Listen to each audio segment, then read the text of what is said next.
When I was 8, I went camping with my mum, stepdad and my little brother. We were all in the same tent. I remember getting up in the middle of the night to go for a pee when I was walking back to the tent. From the tree line I heard, Mike, do you want to go for a walk in the woods? It sounded exactly like my mother's voice whispering, and I could see the silhouette of whoever it is whispering, and it looks like my mum. But I knew she hadn't left the tent where she's sleeping. I remember my heart pounding like I knew it wasn't my mum and something more sinister. But I respond, yeah, 1 minute, let me grab a coat, because I didn't want to upset them. I then heard, hurry up. I got inside the tent and woke up everyone in a panic. My mum and stepdad told me that I must have sleepwalked, but I remembered it so vividly. I knew what happened. I knew it wasn't in my head. I'm terrified of the woods now. This is actually true, by the way, and I try and tell my mum every now and then that I saw and heard it, but she kind of dismisses it. I don't really believe in supernatural like ghosts and such, but I genuinely believe I almost got kidnapped that night, and my parents didn't want to accept it happened in some ways, or maybe they just didn't believe me.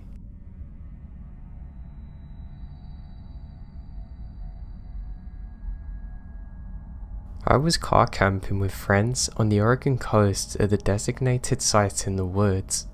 While I was carrying firewood, our camp neighbour came up to me offering to help, and then introduces himself to the group.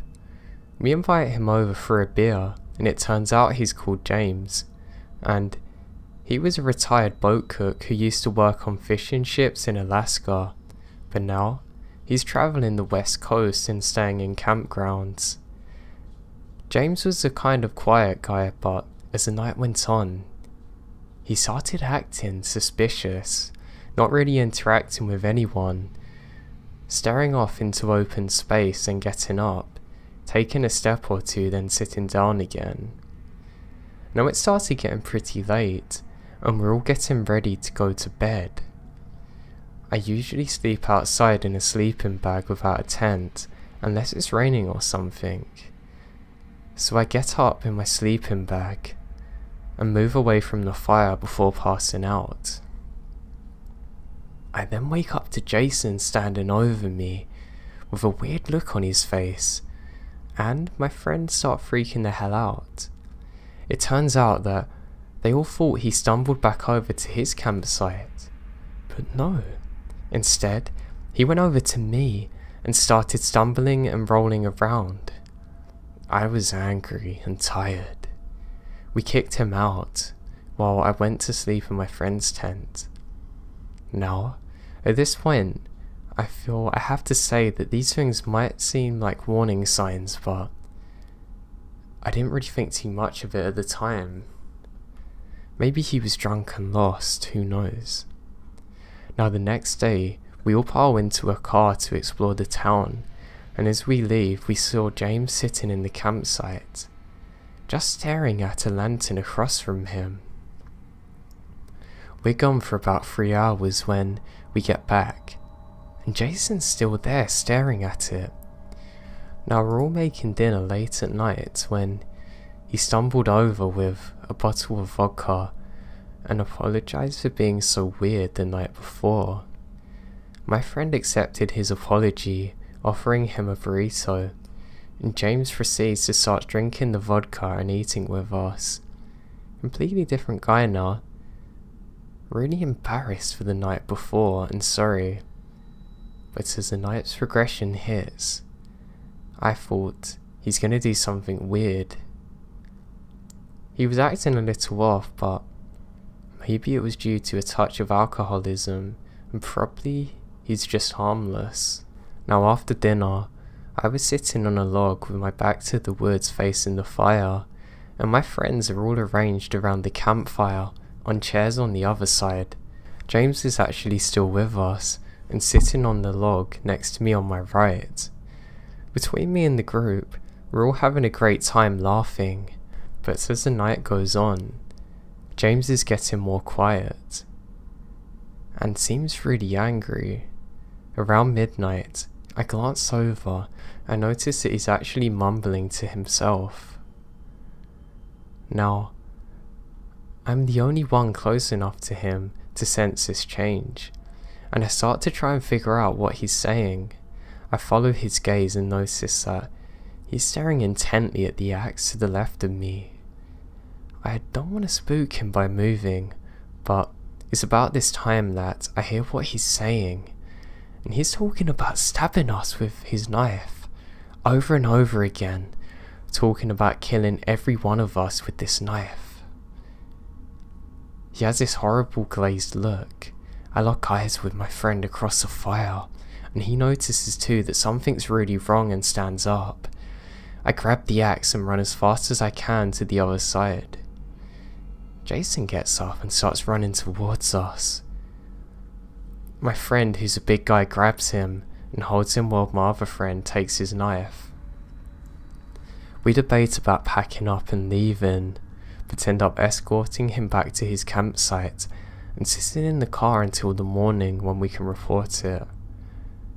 The next day at sunrise, when I head over to the camp ranger station, I notice that James has actually completely gone with all of his stuff, even though he already paid for more than a week. Now, I've done my fair share of deeper backcountry stuff and seen bears, heard weird noises, and even thought I saw a wendigo once, but to this day, this is by far the most strange thing that's ever happened to me.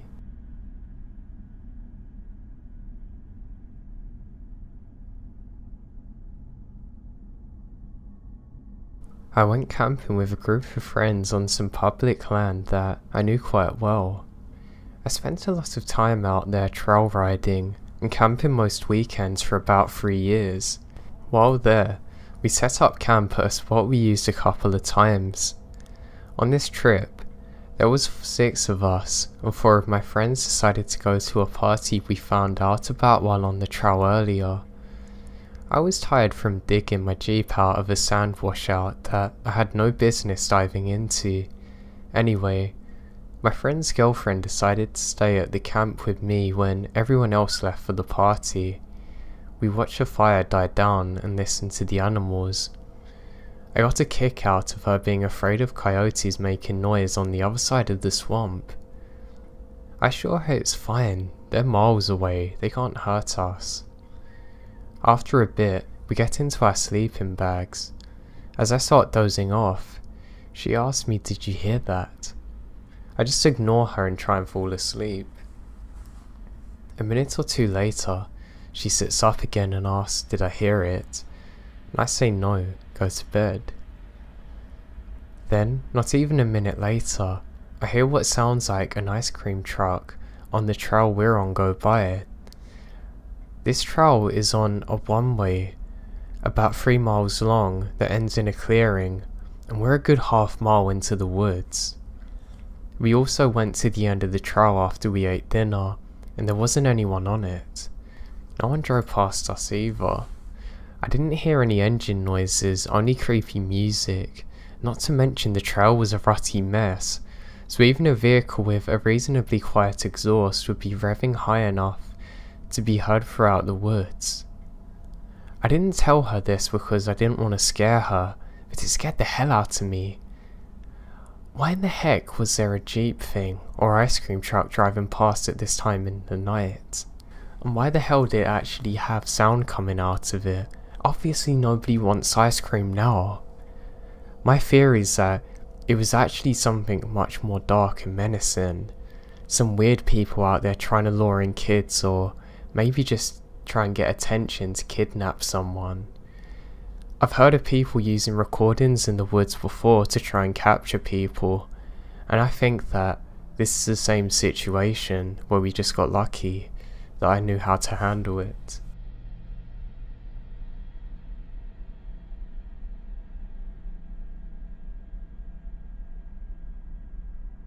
Now, I have a pretty good through hiking crew. We've done pieces at the AT, some Florida swamp, and a good amount in Maine. We consider ourselves pretty experienced, 2 of us are in the military, the other 2 are just fun to have around. So that being said, we emphasised preparation. This was probably 2015. We planned a 10-day trip in WVA along a river the week after Christmas. This is probably our favourite time to camp because 1, we're all alone. There's not too many people around. 2, no one is stupid enough to actually camp where we do. And 3, bugs aren't around. We've done this trail before and felt comfortable with the forecast. The highs are in the 30s and the lows are in the teens. Nothing we can't handle, so we set off. Weather's great. The trail we're on is a 26-mile loop, with hand railing most of the way.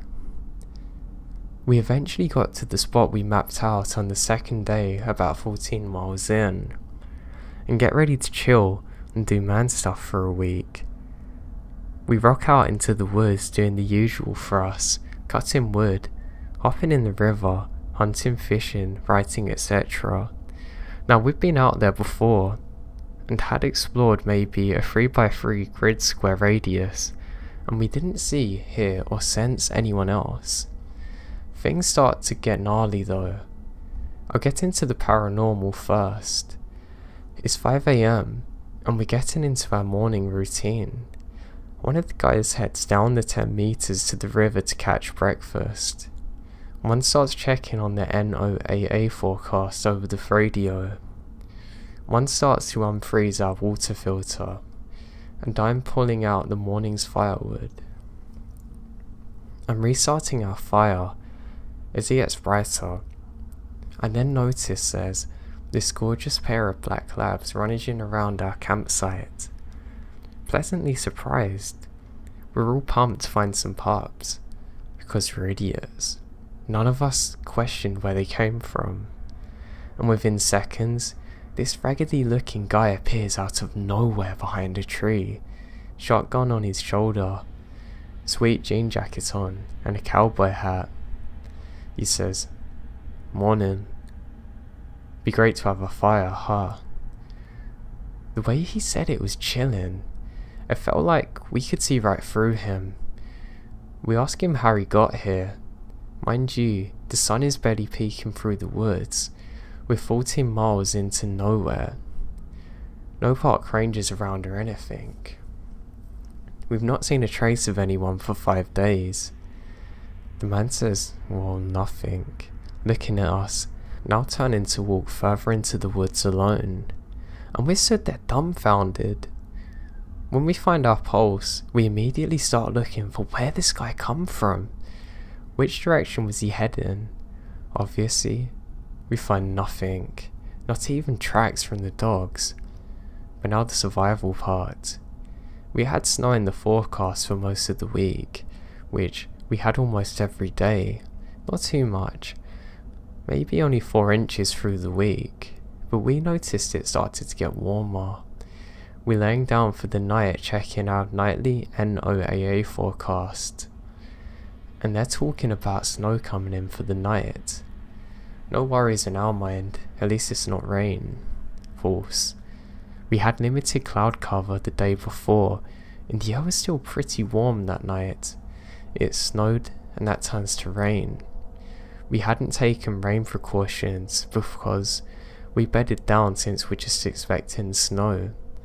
So we wake up at 3 AM, tent flooded, firewood soaked, packs and boots dripping.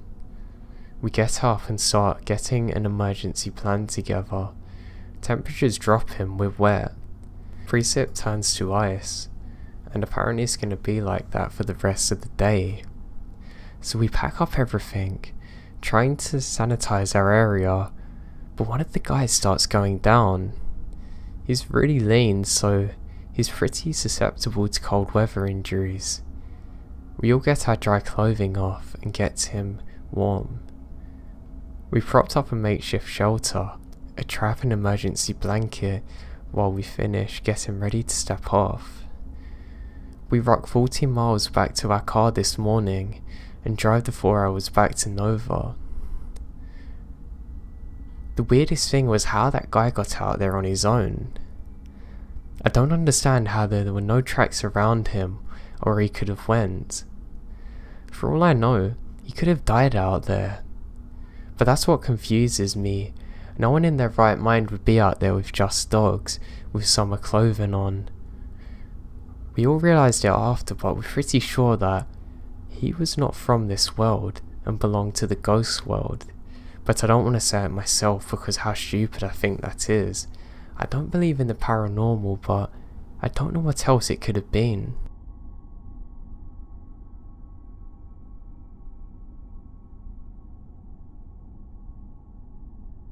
I do a fair amount of archery hunting when the weather permits it, and trap rabbits about 3 times a year. But I think the craziest thing that ever happened to me was while I was following some deer tracks. I'd been tracking the herd for a couple of days, not planning on capturing one, just to observe one. So I'm hauling around a tree stand with my tent and bare essentials.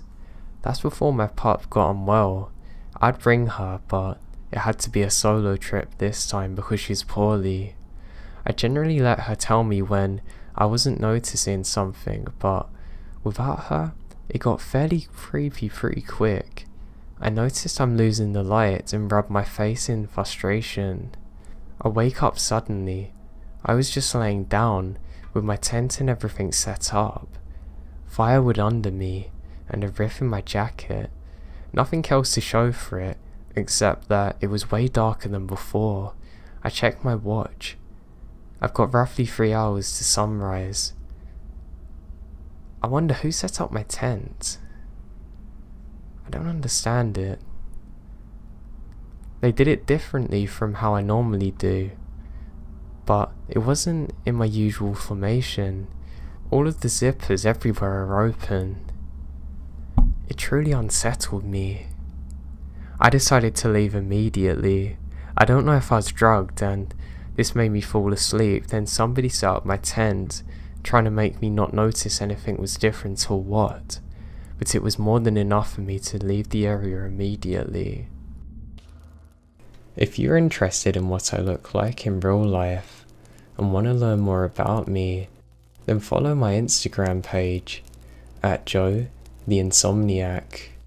Not a ranger, but I used to be in a group that's somewhat alike to the Scouts. We spend a lot of time in the woods, and weird stuff happens often, but a lot of the time, they're easy to explain. One thing happened though, that to this day scares the life out of me. I was a leader for the age of 8 to 10 years old, and we're out on a camping trip. It was the first year we stayed on that terrain. It was huge.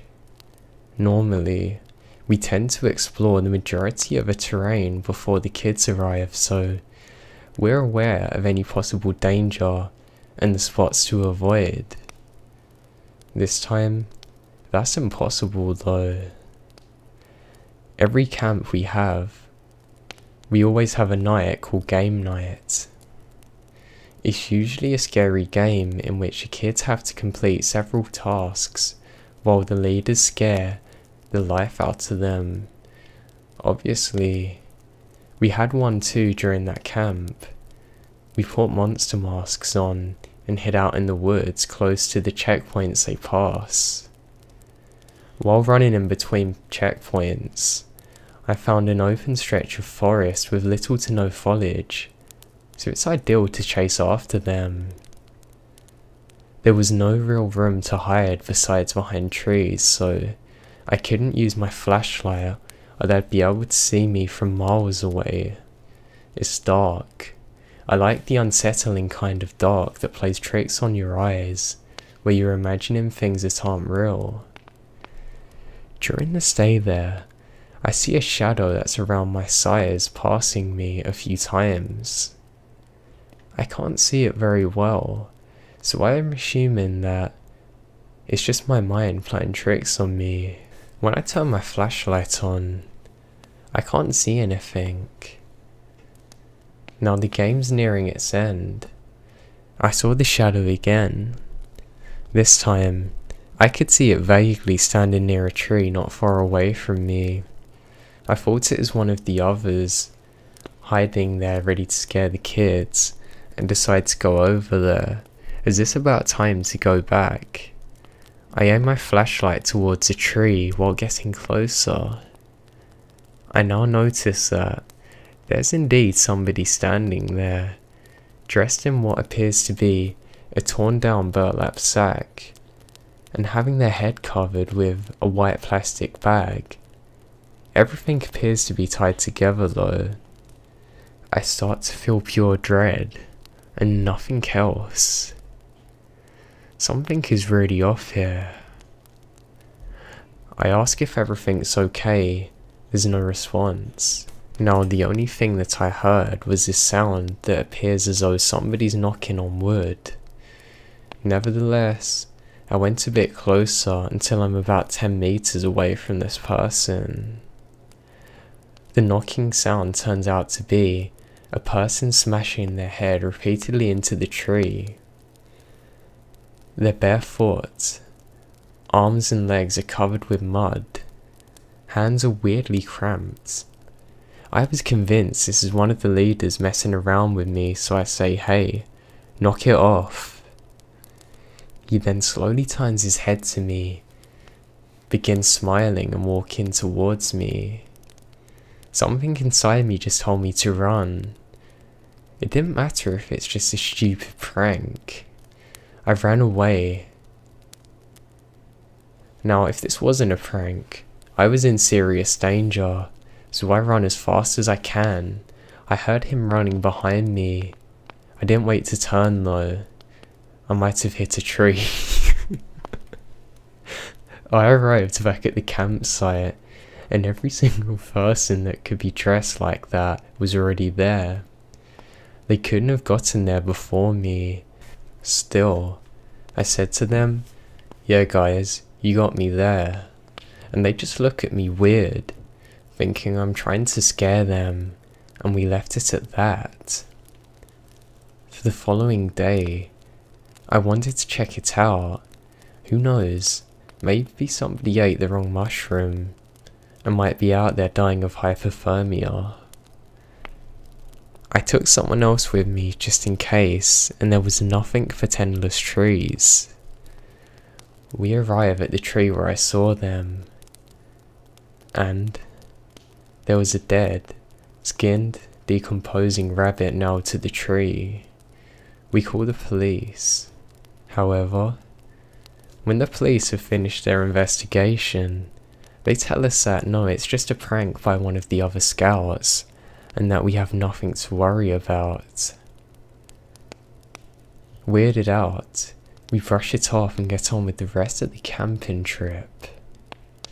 To this day, I have no explanation for it whatsoever, and that person is probably still out there.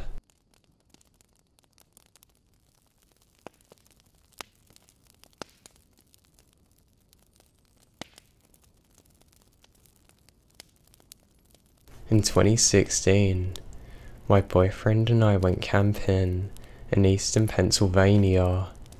The place we decided to stop for the night was primitive. The camping was free, no cell service, barely a road, etc. We did encounter 2 other people.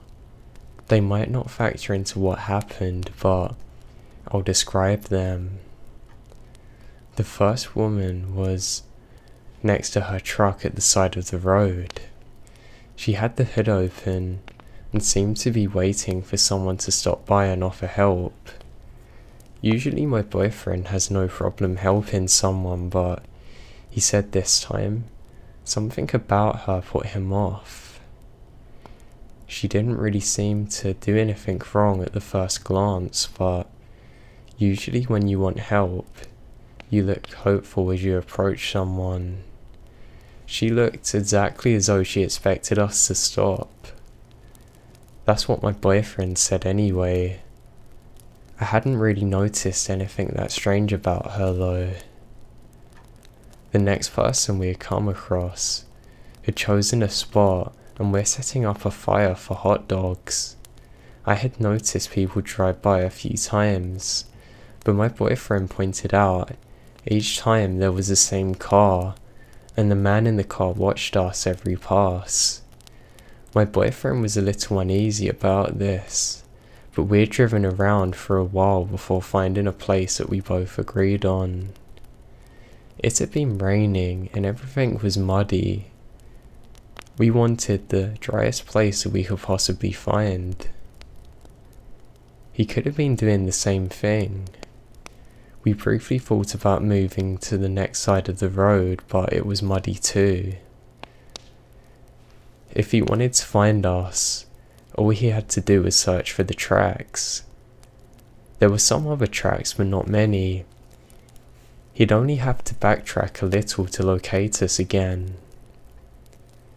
He didn't come by another time, so we stayed, and spent several remaining hours goofing off before dark. No one else drove by. Now, whether or not these two had anything to do with our experience, the real fear, it came later.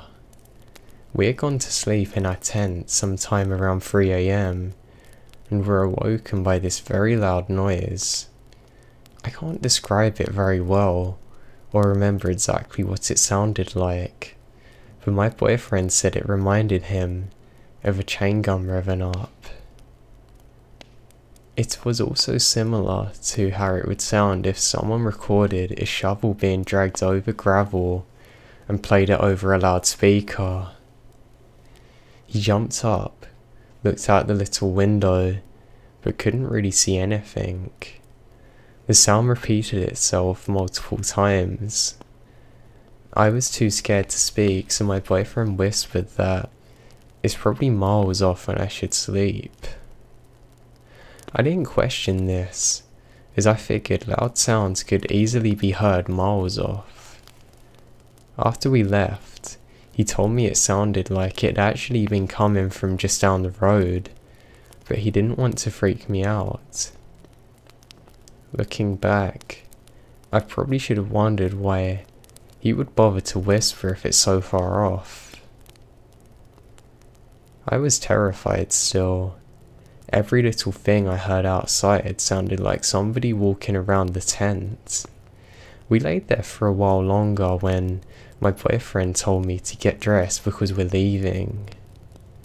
I got alarmed by this, and even more alarmed when he unwrapped the machete we brought for the trip out of his plastic. We now quickly load up the car. I look around for footprints that aren't our own. Despite the moon providing plenty of light, I can't really see. I did point out something to my boyfriend that he hasn't noticed, so before we get to the car, there was a beer can by our dead fire that hasn't been there before. We didn't even bring any beer. While we were driving away, my boyfriend explained that he was nervous somebody had been luring us out. He knew it wasn't a good idea to run from the tent immediately.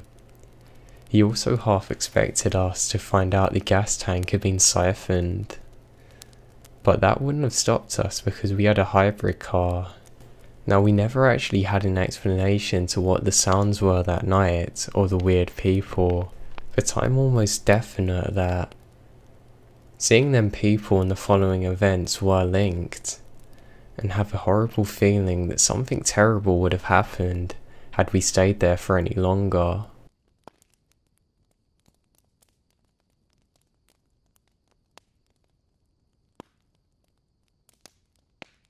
One of my best buds from college was a geologist major that ended up becoming a ranger in the southeast US. He hadn't spoken to me in years, but I remember about 10 years back when he was telling me about an old married couple that he had recently helped out.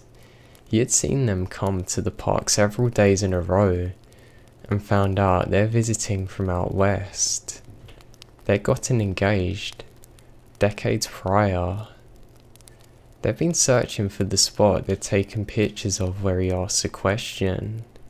After looking at the pics and figuring out roughly where they were, he escorted them in his vehicle. They then hiked to where they thought it might be. They found it, and he left them and goes back to the station at the entrance. He said he got a weird feeling once he got back, and felt like he needed to wait to see them whenever they left. Well, once it come time to lock up at night, he still hasn't seen them leave, so he reports it. Left his assistant to wait at the shack at the entrance, and went back to where he left them. He found both of them lying down along the bank of the river. Both are dead. He calls the police, went through the 9 yards and went home. The police were able to disclose him their identities, but weren't sure anything else initially. He later learns that the wife was terminally ill with cancer. They both killed themselves along there. They chose to do it at that exact spot.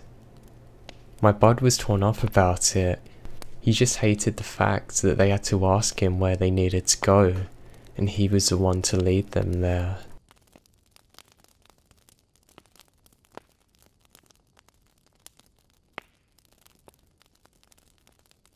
This happened 17 years ago.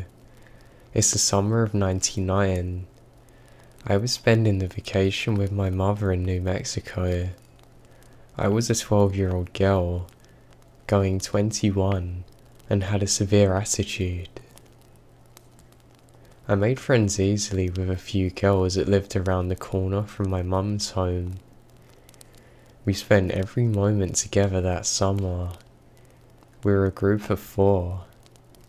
All of us thinking we're older and smarter than everyone else. There was Nikki, Katie, Julie and myself.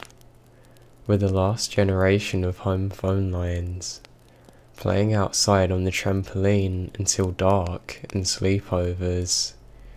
We watched VHS tapes. We would listen to cassette tapes on our Walkman. It was okay to let your children walk around town at night, and we rarely locked the front door. We had no cell phones or internet. My backyard had a concrete wall around it and a gate. Behind the wall was desert as far as the eye could see. Just a barren wasteland of dirt, cacti, shrubs and mountains way off in the distance. This town had a major railroad track running straight through it, and there was a major street that had a gas station, restaurants, hotels and attractions. We all received the same warnings from our parents. Stay away from the desert, stay away from the tracks, don't walk the main strip at night. Do you think we listened? Absolutely not. Julie, Nikki and I spent our days walking through the desert, crossing the tracks down the strip to Katie's home. Sometimes we would walk around until dusk. No. Some days we would just go to my home and jump on the trampoline. This particular day, we got to Katie's home, prepared to stay the weekend because her parents are out of town and we're having a party. The first night the girls were jumping from a spiral staircase to a giant beanbag. I refused to participate in this due to my extreme fear of heights. When we got down to the sleepover business, we watched The Exorcist. You know, the old Linda Blair one. Really creepy. I didn't sleep. The second night we all told our parents that Katie's mum was going to drive us to the movies. We all got money for the movies and promptly walked down the strip to go and get junk food at the store. Now, I wish I could say that we're aware of the surroundings, but we're not. We're absolutely oblivious of the man behind us, who followed us all the way back to the home. I feel that I should mention that Katie's parents were loaded, had a huge property with numerous buildings and broken down cars that her dad was remodeling. Their home had a large open kitchen, dining and living room. There were no walls and the whole room was lined with windows. There were 2 doors, front and back. The day went just as planned. We get our junk food and made it home safely. We made pizza in the oven, and for some reason, one of the girls turned on the TV to the news channel. As we were eating, we heard a story about staying indoors, because there's a report of a suspicious man walking the strip. That's it, suspicious man. We laugh and joke about it. Fast forward a few hours. I don't remember what happened, but as girls do, someone said something that hurt Julie's feelings and she stormed out of the home. I went after her and opened the front door just in time to see her lighting up a cigarette. I sat with her on the bench while she spoke about the other 2. Suddenly, the air gets thick with anxiety. Julie felt it too. I quietly asked if she felt as though we were being watched. She responded with a tiny nod, and then we're blinded. Someone was in a car in the driveway with bright lights on us. My heart was racing as I stood up and pulled Julie out of the spot she seemed to be stuck in. As we turned and ran inside, the man made a sound. I can't describe this sound other than a high-pitched squeal, turning to a growl. I was scared beyond all reason, but I somehow managed to get myself, Julie, back inside. As soon as we get inside, the headlights went off and it's pitch black again. I locked the door, turned the light off. By this time, Julie had regained most of her composure to tell the other 2 what had happened, as I frantically checked the back door and turned off all the lights. I told them to shut up and listen by the back door. I heard the car door close as I was praying to every god that he would go away. Then, right next to my head, the door handle begins to turn slowly, then frantically. I crawled away from the door and moved to where my friends are. For the next 2 or 3 hours, we sat as still as stone, listening to this man banging on every single window trying to get inside. The phone was located across the room, right next to 2 windows. Finally, I get up, I have the courage and run to the phone and call my mum. I told her that we're all alone, and someone's trying to get in. I hung up with her and waited. The banging sound now suddenly stops. We sat and waited, listening to him get in his car, and then the sound of that squeal, it turns into a growl. Really piercing. Then he's gone. The mum and stepdad showed up and checked out the whole place. They found tire tracks, but that was it. We know he was there for a while. The truly scary part was the scratch marks all over the doors and windows. It almost looks as though a human could not have made it. Needless to say, Katie spent the rest of the weekend at Nikki's house and had a great story for her parents when they got home. Our parents didn't punish us for lying. I guess it's hours of torture at this weird person or whatever it was enough. We made a police report, but they never found anything. I just don't understand the almost inhuman sounds that he made and the scratch marks. That's the part that scares me to this day.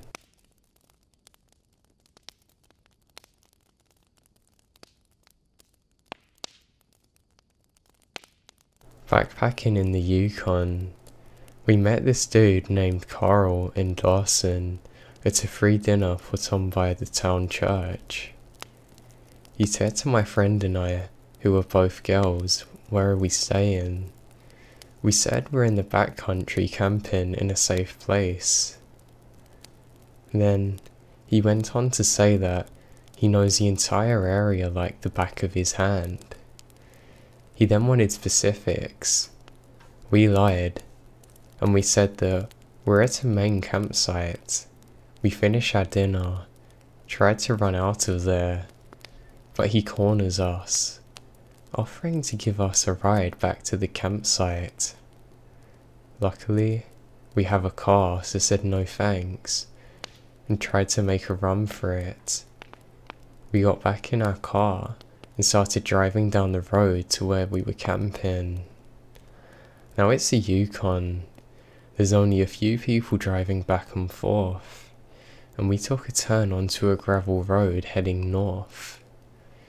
We realised there's been a truck following us since we left town. We especially noticed once we were on this gravel road with absolutely no service and no emergency services. There are literally no turn-offs on this road. Even if there was, we're in prime bear territory next to a river, so running for it's not even worth it. My friend decides to try and pull a fast one on Carl, so we blitz down the gravel road until we hit snow. The whole road is covered in snow and ice, and we can't go much further in the pace that she's set. We see a campsite ahead of us, blitz it there, and park the car on the far side of the road to hopefully confuse the guy.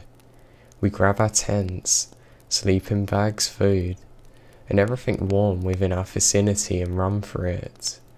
We saw the campsite had a shelter in the middle. We knew that we had to get warm quickly, so the game plan was to run to the shelter, get fully dressed, prepare to sleep in the snow embankment. However, once we get to the shelter, we bump into a family of 12 people. We ran into the shelter swearing, cursing, and freaking out because we felt that it was so creepy Carl was after us. So once we turned around and saw the faces staring at us in amazement, we calmed down and tried and explain the situation. From the moment we utter the words, there's a man that's been following us for at least 100 kilometers. Everybody steps up. All of the men get up with their knives running outside. The woman took us in. They had seen a dense patch of trees in the northeast corner of the campsite and knew that all of us could hide within the trees without fear of being found. As we run into safety, we can hear the men yelling at Carl. There were loud noises, a car alarm, then complete silence. We knew the alarm belonged to us. It's our car.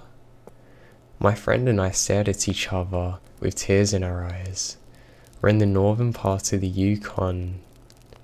In the snow at -10, we've just been followed from what we thought was going to be a free dinner from the local church. After about 30 minutes, the other woman decides it's time to return to the shelter and find the men. We turned and found the men safe and sound. Apparently, Carl had told them that we were none of their business, and that we wronged him in some sort of manner as he broke our car window, and then turned around to leave. One of the guys had a car, so had followed him down a good 20 kilometers before turning back. The woman invited my friend and I to sleep on their campsite, and we gladly obliged. We woke up the next morning safe and sound in the middle of the Yukon without cell or emergency services. We had a giant appreciation for finding them. Thank God we did.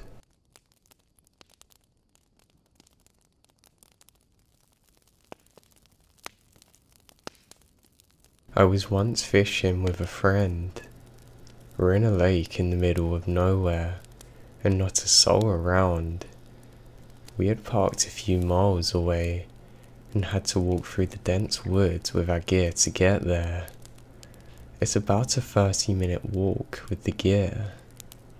To paint a picture, Once you get to the lake, the trees open up, so you can see the lake around you, but no further through the trees. You lose cell reception during the car ride, about half an hour away. A very secluded feeling, I must say.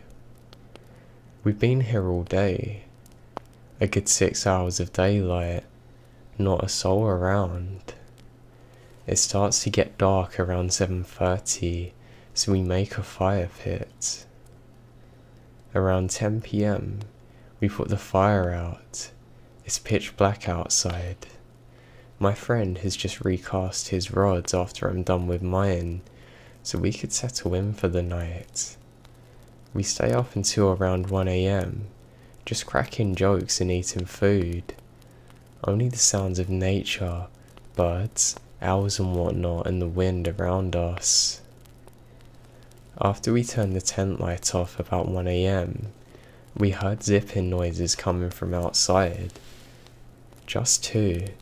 My friend nudges me and grabs a small bat, looks outside and there's nothing there. 10 minutes go by. We're very confused as to what the noise was. We then hear a splash.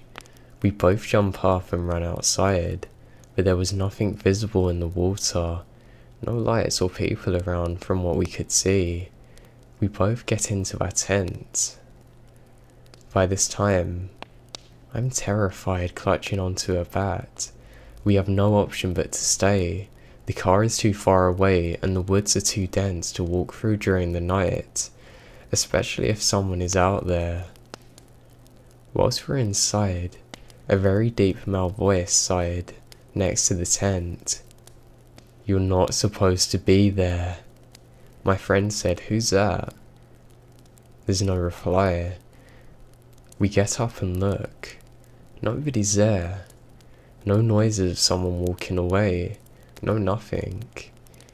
We turn to the torches, quickly gathering them, looking around, shining in every direction. We stood there for about 5 minutes just checking, hoping to find some source of it to get an explanation. There's nothing. We go back to bed and don't sleep. We spoke very, very quietly for the next 6 hours. Now 6 AM eventually came, and the sun's out. We get the hell out of there. We went outside. There's blood on the trees, and a single footprint in the fire pit we had made the night prior that did not belong to either of us.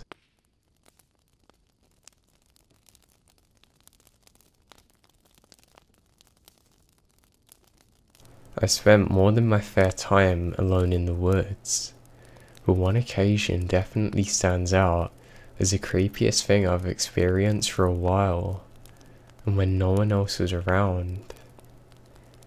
I have a friend that has 40 acres out of town that he has slowly converted into a farm for his family.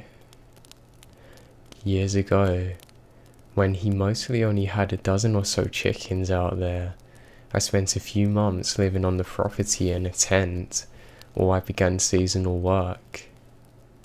At the time, the property was decades neglected, overgrown pasture land with a few clumps of denser woods. I had set up my tent right in the middle of the property, in a small clearing between two densely wooded areas. My friend would come by once a day to feed the animals. Other than that, I have zero chance of seeing another human unless I leave the property. I mean, I can't lie, I really enjoy the solitude and being taken to observe nature in a way that I've never really done before. When the incident occurred, I'd been living out there for about 2 months, so I was well used to the sounds of nature outside my tent. I'd even gotten to the point where I was so used to the sounds of nature outside my tent at night, I'd gotten to the point where I wouldn't even bother to get out of the tent and look if a small animal was walking my way, around the tent at night. I'd even gotten used to the sound of that roof, where it'd pump sometimes from the wind. My friend had been short on nails while he was building the roof over the pump, so the southeast corner wasn't nailed down, and a strong wind would cause the corner of the corrugated metal roof to peel, and then crash down loudly when the wind stopped. It was about 200 feet away from my tent, so it had caused me to jump a bit when I first moved out of there. But within a month, it had just been another sound outside my tent. It was somewhat comforting though, like somebody who lives in a big city that can't sleep without the sounds of traffic outside their window. I probably helped myself by the fact that I knew it was paired with the sound of wind blowing through the trees. So on one night, I'm tucked inside my sleeping bag, starting to drift off when I hear the shed corner come crashing down. Nothing to worry about. I probably didn't even open my eyes, but then I hear what sounds like a person mimicking the sound of the shed. Right outside my tent. My blood freezes in my veins, my eyes open wide in the darkness. I hold perfectly still. I know that my friend has already come and gone hours before. I am alone on a piece of land that is large enough that there is no reason for a person to accidentally end up next to my tent in the middle of the night. After a few moments, the wind makes the shed roof crash again. And again, I hear a person mimicking the crashing sound a few seconds after. I called out and say, "Is anyone there?" Zero reply. I then hear the sound of the crashing a third time, but this time there was no mimicking sound, so I'm out of my sleeping bag, out of my tent, flashlight in one hand, camping knife in the other. I then shine my flashlight right out of my tent to where the sound is coming from. I need to see who is making the fake crashing sound. I see nothing. Now it's on the edge of the woods, but the sound had been so close. I can see through the brush well enough to tell that there isn't a person behind the bush and low branches. I'm still looking at the ground, and none of the dead leaves look partially disturbed. I'm trying to figure out how far somebody could have moved at a slow enough pace to not make enough sound for me to hear their footsteps on the leaf litter. That's when it crashes again. And I hear some more fake crashing sounds right next to me, where I'm 100% positive there's a person standing. At this point, my heart is beating a mile a minute. I'm getting ready to believe in the supernatural. Eventually I had enough and went back to sleep. I still didn't know what was making them sounds.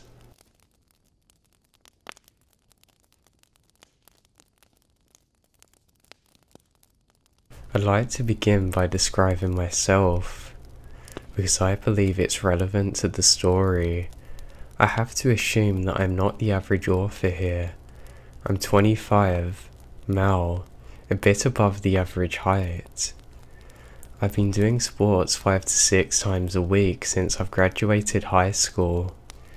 Gym, running, CrossFit, squash, swimming, as well as any sport that my friends decided to start playing. My favourite hobbies are mountaineering, hiking, and bouldering. I've just recently purchased a new pair of high altitude mountaineering boots because it's near the end of summer season. They're on sale. The plan is to wear them in the Alps next summer on a few ascents. I live in a European capital, one that's surrounded by nature with many trails and opportunities for hiking. I decided to break in my boots last Saturday, more specifically because It would have been my granddad's birthday. He also loved to hike before he died. These boots were overkill for these woods, but I needed to try them. I selected a nice route that's around 25 kilometers and set off at about 9 in the morning. It's rained just the day before, so I expected a fair amount of mud and not as many people, because a lot are scared off by the weather. Since the sun is excruciatingly hot, it's a nice change of temperature, especially between trees and such. In the not so distant past, my dog would have definitely joined me on this hike, but she's turning 14 this year and doesn't enjoy long walks anymore. My girlfriend had to do something for work on short notice, so I knew from that moment I'd be alone. The first half of the hike was perfect. The altitude difference along the trail was minimal. I barely broke a sweat and I misjudged how many people would be out due to the storm before. I met about 7 people during the first 3 hours. Most of them were cross-country runners. It's worth mentioning that I wasn't walking quick. I stepped on many occasions upon different animals' trails and would stop to look. Between 12 and 1, the path ran into a road where cars could go. This road is asphalt, but deep in the forest and can only be used to reach certain landmarks that are also in the forest. Cars are rare here. My trail required me to take this road for a few hundred meters. As I'm walking up the road, I hear a car approach from behind me. It went past, not quick or slow. It's an older green SUV with a fresh registration plate. Probably an import. I thought nothing of it. Then I heard it come back, driving past me for the second time, now very slow. I could clearly see 2 men sitting in the front seats wearing a baseball cap, each, and sunglasses. I assumed they were gamekeepers, even though the cars have a crest on the hood and both the doors. As I hike a fair amount, I knew these things. I see them around quite a bit. They would also not be driving a car like this. They have jeeps, which are more suitable for here. Still, I felt no discomfort and again thought nothing of it. Then, my trail left the asphalt road and began snaking in the woods again. I walked ahead, gazing at trees and whatnot. Then I suddenly felt the strange sensation that somebody or something is behind me. An engine sound was becoming more and more clear as well.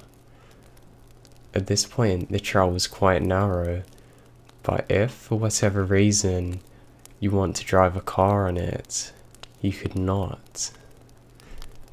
Now I turn around. The SUV is right in my face. It's an arm's length away from me, and it just stopped as I had. I look at the driver, who is staring back at me. I calmly said, "What's wrong? Shall I let you go?" In a polite tone as the windows rolled down. He did not speak though, instead began to slowly reverse. Now I'm uncomfortable. He soon disappears behind a curve. Now I was very scared. I also noticed that he was alone in the car, not like before. I listened intently, still standing, since I wasn't sure what was going on. By this point, I was not scared, but there was a faint feeling of unease in the air, and bad thoughts began gathering in the back of my mind. I now heard the car. It was stopping just behind the curve. I heard the door open and shut, but nothing from that point on. I turned around and began walking towards my destination at a much faster pace than before. Now I was a bit scared. I didn't understand why he didn't answer. I didn't get why he reversed without saying a single word. I wasn't sure what to make of it, but I had no desire to ask him again why, or to see him for that matter. I had just walked out of there with these unpleasant thoughts, slightly out of sight to them. I'd been drinking a lot of water, so I had to pee. I saw a perfect spot, a narrow path off the trail that led quite clearly to a little hunting tower. I walked over to the tower, put my bag down, and began peeing. I was also interested in checking Google Maps to see where I was, but since there is no signal, I decided to check the map. I also had a sip of water. I had been camping there for a good few minutes before I decided to look back at the trail. Now right before I get to the main trail, I thought to myself how extremely quiet it was. No wind, no noise of any kind. Absolutely nothing. This made me realize just a moment later how alone I was, except for the man who was standing maybe 50 meters away from me on the trail, in the direction I was heading. I only saw this as soon as I stepped back onto the trail. Now the moment that I looked at him, I was instantly chilled to the bone. He was dressed in tactical clothing, with a baseball cap on his head. The only reason he was standing still, I believe, was a moment of surprise that I appeared when I did, and that he didn't expect me to appear from there. At this point, I was fully and utterly alarmed. In his hand, he was holding a hunting rifle that had a scope on it. Now, had this happened without the incident with the SUV, I would have probably kept on walking, thinking he's a hunter. However, in light of the strange encounter, from which the second man was missing, something in me snapped immediately. In hindsight, I now know that it's illegal to hunt here. I figured in the matter of 2 seconds that I was going to sprint through the woods until exhaustion, towards and past the tower, as it seemed natural to do at the time. If there was no malicious intent on this man's behalf, or the other, he'll just think I'm an idiot and forget about me. If correct, this is the best decision I've ever made in my life. And for God's sake, he began running towards me, adrenaline blossoming within me. I began sprinting away. I sprinted past the tower deep to the bushes, not sparing my legs as I was wearing shorts and a thermal jumper. I crashed through the branches, small trees, slipping on several occasions. I really did sprint until I was out due to exhaustion. It's been several kilometers now. I even come across some smaller trails but didn't even bother to check them. My pulse was 1 billion times a minute. I began checking my phone for a signal, but there's nothing. I was really angry at myself for not memorizing the license plate. I began to power walk, but still off the trail straight ahead, in a direction that I knew would sooner or later lead me to the wood's end. When my phone got a signal, I began to immediately relay the story to different people, saying I was overreacting and that I shouldn't have went there alone. Finally, I reached a trail that led directly to a cute little town that borders this rather large forest. It felt like an eternity, but I walked the last kilometer to the main square, took off my jumper, putting it in my bag. At least I looked a little different now. From far away, I waited for a bus that took me to my car, anxiously. After the bus ride, during which I studied each car on the road, I walked back to my car, get in, and drove home. I now call the gamekeeper's forest office. I inquire about what's happened and if they've had any cars in the service, like the ones I've come across. They do not. The gamekeepers also don't work in pairs. 99% are alone. I told them this and they took me very seriously. I left the office and never went back to that place again.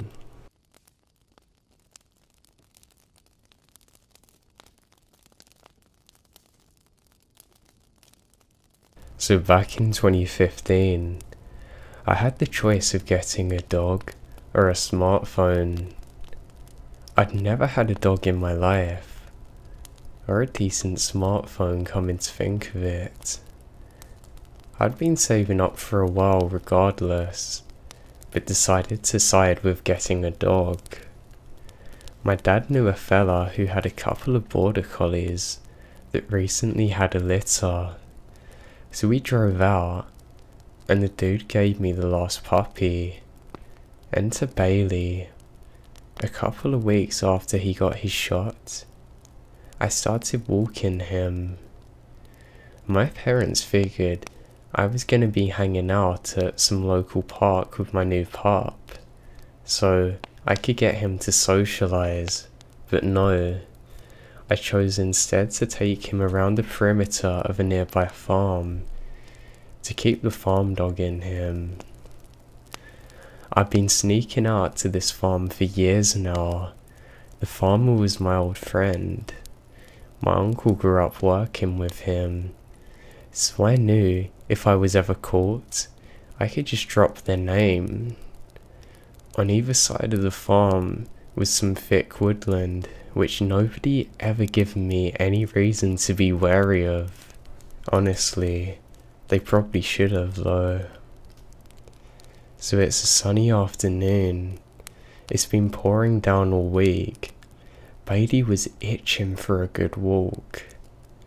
I take him to the farm as usual. We start making our way around the woods from east side to west of the farm. Everything's quiet. But Bailey, she keeps on darting away to explore more. He's a puppy. It's what they do, of course. I've been calling his name for some time now, all the way around the field. We're about halfway past the woods. I could see the roof of the farmhouse over the next hill. Bailey's been pulling constantly, going through the bushes along the way. As we're here, I suddenly hear a man calling my dog by his name. Like this dude I don't know is calling my dog by name. I knew it wasn't the farmer because I'd met him at family events like barbecues, etc. So I knew what his voice sounded like. I go completely silent, but the guy keeps on calling my dog. It seems like he's deep into the woods, moving perhaps. He's calling my dog with an excited tone in his voice, which creeps me out. Bailey, meanwhile, is completely ignoring the guy. Now I'm like a tiny girl. I'm only 18. The most experiences I have in combat is a month of taekwondo when I'm 11. I don't have a mobile phone. If that guy works out where I am, I'm screwed. And if Bailey decides to go after him, I'm especially screwed. I'm not letting any psycho get his hands on my puppy. I can either run to the farm, which isn't far away, or back down through the fields towards my home. I pick up my dog, begin sprinting across an open field. Behind me, I hear someone emerge from the woods, but I'm already over the fence, sprinting back home with my puppy under my arm. I get home and tell my mum. She brushes it off as a drunk guy. Great. A few weeks later, I'm at my uncle's house, and the farmer walks in. I told my uncle what happened, so he brings this up. The farmer asks exactly which woods I've been close to, and that some of his clothes had gone missing around that area.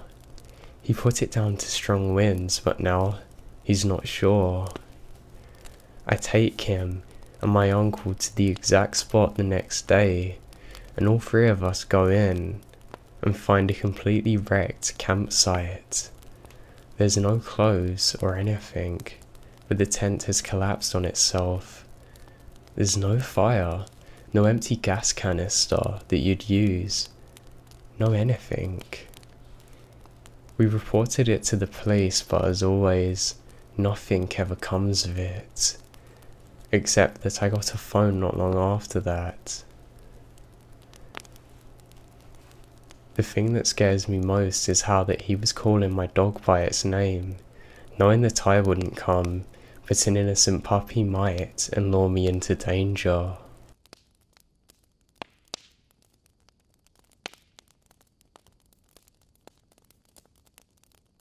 I was somewhere in the 11 to 10 range. I'm now 25, and my family and I were camping in North Conway, NH. My parents were cooking breakfast, and I went to play in the woods nearby. All of a sudden, this little boy around my age seems to appear out of nowhere from the woods. But being young, I just assumed he was camping nearby. We talked. He told me about how him and his parents are out there a lot, and they have a lot of stuff at their campsites. He went on to tell me about how fun it was, all the things we could do there. I said to him, "What's the fun stuff you're talking about?" He said his dad kept a lot of beer and a lot of guns. He then inquired if I'd like to come and see this with his dad. Being young and stupid, I initially said yes. Now, I follow him down the path. My mother catches a glimpse of me walking away with this strange boy and jogs towards us yelling. I told her that I was going with the kid to see his dad's guns. She yanks me away immediately. Now it seems pretty innocent if left there, but as we're going out that day, we took the road that ran parallel and overlooked most of the campground. Now as I'm looking over there was absolutely nothing where that doe trail led to. It was barely a trail, and went straight into a thickly wooded area, clearly not at all part of the camping grounds. Who knows what lies up there? I'm just glad that I never found out for myself.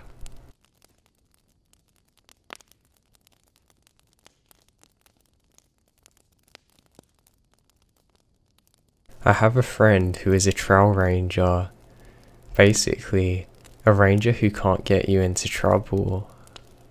He told me about this time he was gathering illegally placed wildlife cameras and knocking down hunting stands, feeders, and blinds with another actual ranger.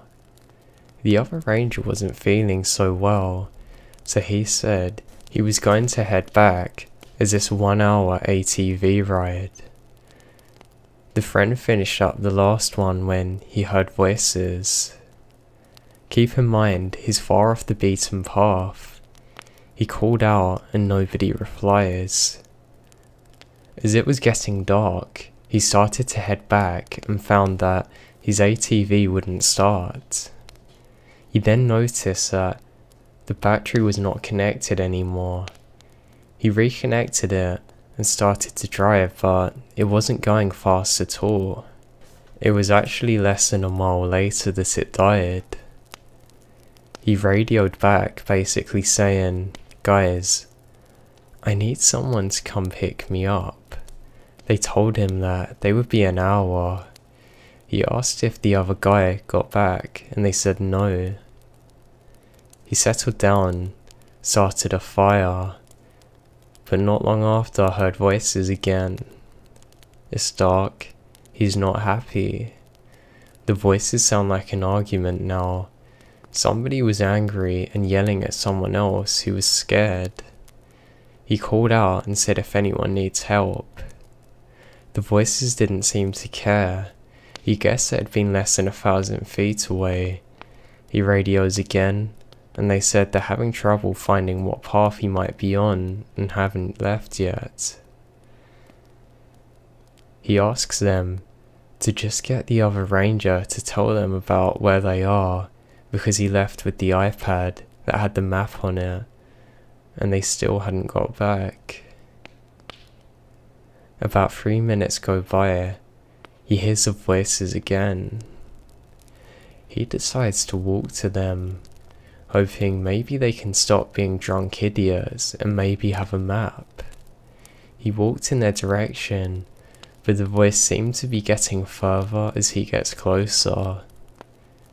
Finally, after 20 minutes, he gave up and walks back.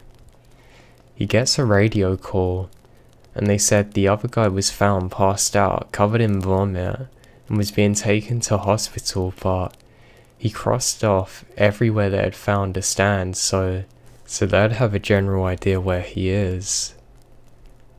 The radio died, then the voices came back. Bored out of his mind, he decides to listen to what they're arguing about and picked up things like, well, it wasn't yours to take, you better do, and so on. His guess was that the hunters were arguing over a kill. Then he heard something that really shocked him. Then silence. He hears a gunshot. He doused his fire and hid. After that, he hears nothing. Just his breathing for the next half an hour until he saw ATV lights. He told the guy picking him up everything and they called back. They had people looking for 3 hours and find nothing. They came back the next day with police and dogs. After about an hour, a shallow grave was discovered with a long dead man who had clearly been shot in the face. The thing is, it's a skeleton, been there for years. So either the argument he had heard just ended with a bang and both parties went home, or he somehow heard a murder from years ago.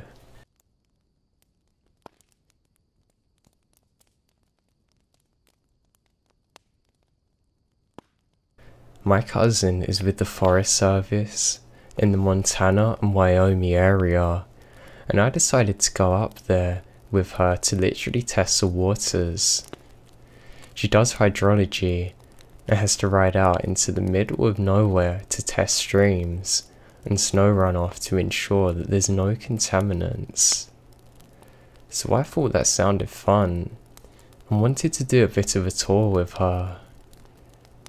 We were going to have to camp out there for 2 nights, so we packed up all our gear in saddlebags and started out. The first day and night was amazing. Beautiful scenery, air quality is the finest. It really is so peaceful out there. I love that area and wish I could go up there more often. Anyway, we started out on the 2nd day and my cousin said, "You want to see something weird?" I said yeah, of course. So now she's leading me out to this tiny ravine. We ended up travelling about 2 hours away from our actual path we had laid out on. At the very end of this fold in the land, she dismounts and tells me to get off my horse too. We tie them up in this gorgeous little clearing. She tells me to follow this tiny wildlife patch and bring our little rechargeable radio. It is one of those where you can plug it in or wind it up. It also acts as a lantern if you really need it. So I do, and out in the middle of nowhere, there is a huge coil of wire sticking out at the ground. The wire itself was not weirdly large, like some buried transmission wire, but small, like 10 or 12 gauge wiring for a home. It trailed off into the brush and trees, so naturally, I decided to follow the thing out of curiosity. My cousin trails behind me as I do. Now after coming straight out of the ground, the wire comes across some trees and back to the ground again, snaking around some rocks and finally deadens in an outlet. The outlet is mounted on the side of a desk. It looks like a school teacher's desk from when I was growing up, with a metal base and wood top, no chair, nothing, just an outlet and a desk. I'm staring confused as hell at this desk in the middle of a forest when my cousin takes a radio, pulls out the cord, plugs it into the outlet. It then lit up and started blaring out static. The wire's being fed from somewhere. Now the place where we are had no road access, no buildings for literally miles on end, and away from everyone. Yet, there's a live power outlet. Weird as hell.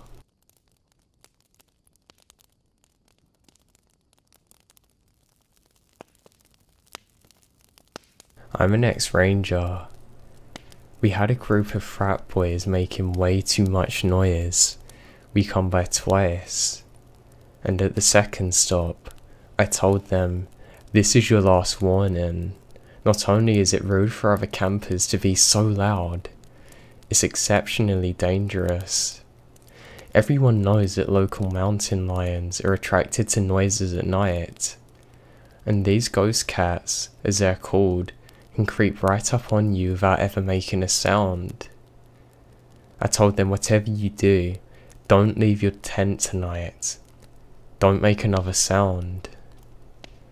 I go back to the station, grab the lion pelt from the interp center and the night vision goggles.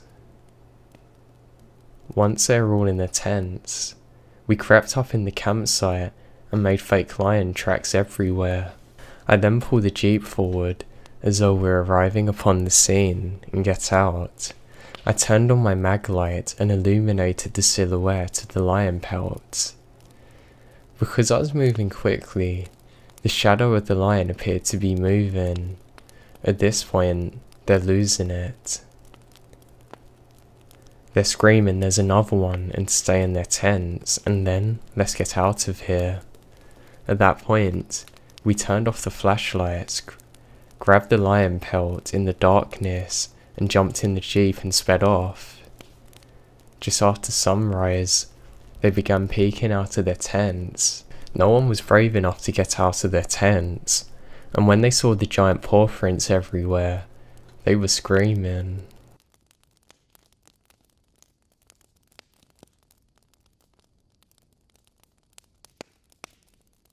I was a lone recreation ranger in a small district in southern Idaho.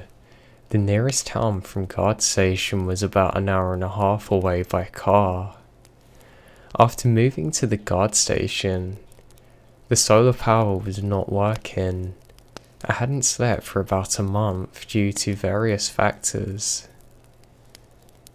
There were bats in the cabin, there was something walking on the deck at night. The woods always had an eerie feeling to them. I eventually managed to get used to all this though. Now I'm about 2 months into the seasonal job, and I started to hear something walking and scratching on the deck at night, perhaps even on the door. Now this district was known for its badgers and beavers, so I don't think much of it. When leaving the cabin at night, I always had an eerie feeling as though I was being watched. One night, I was returning home from my grocery run, and I had a bad feeling. At the time, I didn't have my shotgun in the vehicle. After stepping out of the vehicle, I looked to the right of the cabin, about 50 feet away from my front door. All I see is these two eyes about 4 foot into the air. I yell, "Get the hell out of here," but the eyes only crouch down, getting closer. Now I know it's a large animal. I tossed a piece of firewood in the general area, and the creature leaps back a bit but didn't make a sound. I tossed 4 or 5 more pieces at the creature, yet it inches towards me. At this point, I fumbled with the keys. Of course, the solar power was out again. I managed my way inside, get my shotgun. I went outside. The creature's now a bit closer. Still could not get a good look at it with my crappy headlamp. I loaded the shotgun, continuing to throw wood. Finally, the creature walks back into the brush. That night, I drank about 4 IPAs and slept with my shotgun. In the morning, trail crew came up and we found mountain lion tracks all over the porch. After that, I always heard the rocking chair move and someone or something walking on my porch, but I never found any tracks after this. Considering that it's always muddy up there, I thought it was weird to not find any tracks. Now I've been stalked by mountain lions before and never had that eerie feeling that I did when in those woods.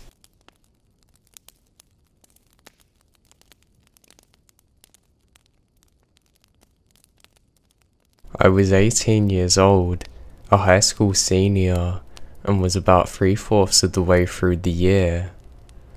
I had moved that year and switched to a school about 30 minutes away from where I used to go. I stayed in touch with a few people from my old school and got invited to go camping with a few of them over Memorial Weekend. I invited 2 girls and 1 guy from my new school to come hang out for a night, and met them in the closest town from the campsite, about 40 minutes away. The guy Jeremy hopped in the car, and the girls followed me up, and we get to the campsite without incident. The campsite was 30 minutes away from any human signs of life outside of a dirt road. The night started off fine with everyone getting completely trashed. At about 12:30, things started to die down as half of us were puking and ready to sleep. Now a lot of the night is still a blur, but I remember climbing into a tent where there's 5 of us in it, 3 guys and 2 girls. It's around 2:30 AM. I was awoken by the sound of a shotgun. I was still very drunk, had a hard time processing anything, but in my drunken state, I figured it as one of the people I was camping with being a dick. One of the guys, Brent, had stayed sober the entire night, and had brought his shotgun up with him, so I figured it as him being a prick to everyone drunk. I check my phone and go back to sleep. I fell asleep at what I think was around 3 AM. I was awoken by somebody bawling their eyes out, and I'm still having a hard time processing anything. After about 5 minutes, I realise it's Brent, and I stumble out of my tent followed by Jeremy. I walk out and see Brent is bleeding profusely from his nose and mouth. I run over to him stumbling. I am then hit in the head with a rock and knocked unconscious. Everything from this point forward is from Jeremy's point of view. Jeremy to this day is my best friend, and has told me his version of this story many times. He says I passed by a tree and a large man lunges out and smashes my face with a rock after hitting me, The man lunges at Jeremy, tackling him straight to the ground. Jeremy at the time was 5'8" and 140 pounds, but this guy was 6'4", 280. Jeremy is being choked to death by this monster of a man. He now hears another gunshot. Sarah managed to find a pistol Brent had also brought with him, firing a shot missing the man. It scared him though, and he now rushes off into the woods. They just let him go, and Jeremy drove me and Brent to hospital. I had 3 broken teeth and a severe concussion, and Brent had part of his tongue mutilated with a knife and broken nose. Now Brent has never talked to me or any of my other friends from that trip about exactly what happened. When he was outside alone with that man, refusing to give the police description as well. This man was never caught, and I've never been in that deep forest again. This was in 2005, I should mention.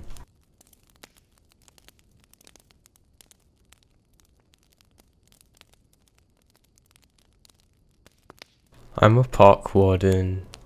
I spend most of my shifts alone, working 5:30 PM to 2:30 AM in the Canadian wilderness. We have about 300 campsites, a handful of beaches, and the infrastructure that goes with them. It just so happens that my park is closed during winter, which is a standard thing in Canada. So there's no staff in the park from mid-October to early April. Now years ago, a man decided to end it all via a sawed-off shotgun down by the river on one of the beaches in late November. No one found him until the spring melt. This beach is at the furthest north point of the park. It's pretty isolated, but as it has a beach, it requires at least 1 patrol an evening. I was down in the showers at the beach at around 7 PM on a very overcast day. I was checking the supplies in the first aid kits and signing off on the fire extinguishers. The weather was blah, so there were no campers out or patrols anywhere near the beach. And the parking lot was empty except for my cruiser. All of a sudden, a feeling of intense panic washes over me. I booked it to my cruiser, get in, slam the door shut and take a few deep breaths in and wait for the feeling to pass. After a minute or two, I get back to business, but this time sitting in my locked car, filling out blinders and work logs. Suddenly, a huge dark shape moves across my driver's side window and I scream and jump back. My immediate thought is that somebody's been lurking and was about to try and smash the glass door open. Sure as hell it is empty, not a soul around, but you can bet your life that I left all the further maintenance tasks on the neck of the park patrol doing it in the day shift. I floored it out of there.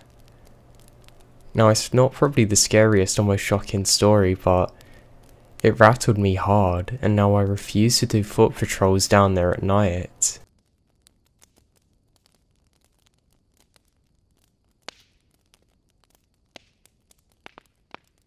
I was somewhat popular at the time. I had around 4 very close friends, Rose, Lynn, Noah and Zach. These were the main ones. Now we went out on many adventures around that time. Camping, road trips, the beach. Noah's family was pretty wealthy, and all of our families were pretty lenient with rules.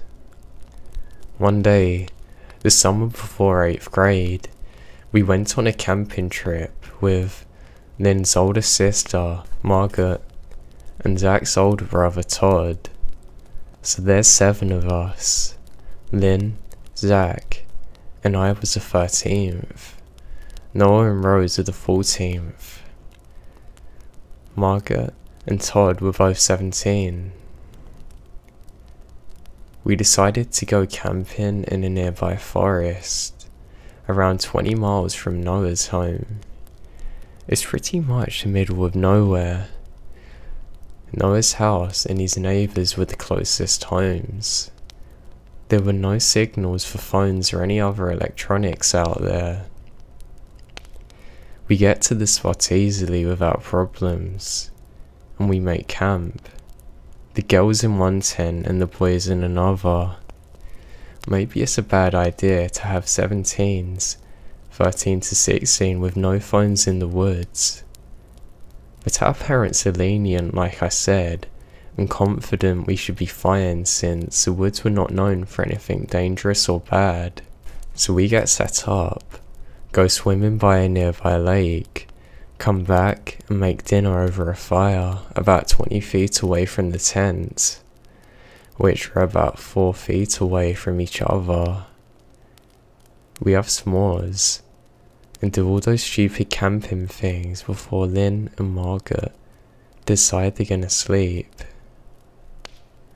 They left Todd, Rose, and Noah and Zach and I joking around telling scary stories. Then Margaret wakes up annoyed and tells us that whoever is messing with the side of the tent to stop. Keep in mind, no one's left the group, and the tents were far enough away from each other to not have anyone near them. She explains that somebody keeps touching the side of the tent, running something along it. We dismiss her. Todd states it's probably a tree branch, and Rose and I decide to sleep as well. So we head back to the tent. Lynn is asleep, and we settle in. Me closest to the opening, Margaret next to Lynn, who is at the opposite side of the tent, and Rose in between Margaret and I. I manage to fall asleep easily within 5 minutes until I wake up suddenly, for what seems like no reason. I now go and check on my phone. I still brought it, and it had a portable charger that was just to take pictures, and it's literally the middle of the night. At 2:15, I look around. My eyes are getting adjusted to the darkness, trying to figure out why I'm awake. A tapping sound on the tent was the first thing I noticed, and a soft giggle. It sounded somewhat deep, like a male voice, but I couldn't be sure. Now after what felt like an hour, it was probably a minute or two, the tapping and giggling stops. I was convinced it's my imagination, or maybe one of the boys trying to prank us, or even a tree branch like Todd suggested earlier.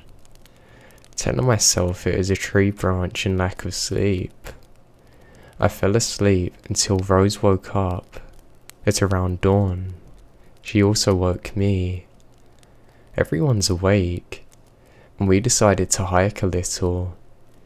We decided to go into 2 groups because we planned on spending the night again, and we didn't want anyone messing with our stuff. Even though these woods weren't popular with camping, we didn't want to risk it.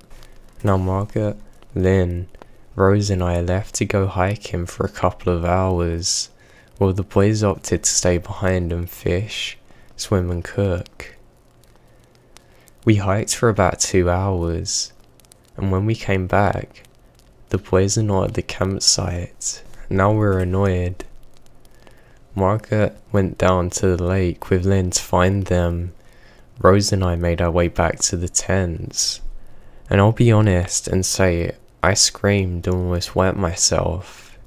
The tents are slashed. I inspect it closer after regaining composure before I was usually the more collective one of the two. It seemed to be made with a knife. Our tents were made of a pretty thin material, but it's very hard to cut into, so effort would have had to been there. The boys, Margaret and Lynn, came running up to our screams, and were obviously startled. We decided to pack up and head home early, because for one, The tents were ripped too much to use again comfortably, and we're very scared. Even more so when Todd announces that his tyres are slashed. We're all freaking out, obviously. There was no cell service. Todd's tyres were slashed. And there was no way any of us wanted to stay any longer. Luckily, Todd reported that Margaret's tyres looked fine, and she noticed that she could then take Noah and Lynn, drop them off to call 911 and call their parents, and come back for us. She drove a car, and there wasn't enough room for more than 3 people, as the back's filled up with the camping gear. So now, it's Zach, Todd, Rose and I left at the camping grounds.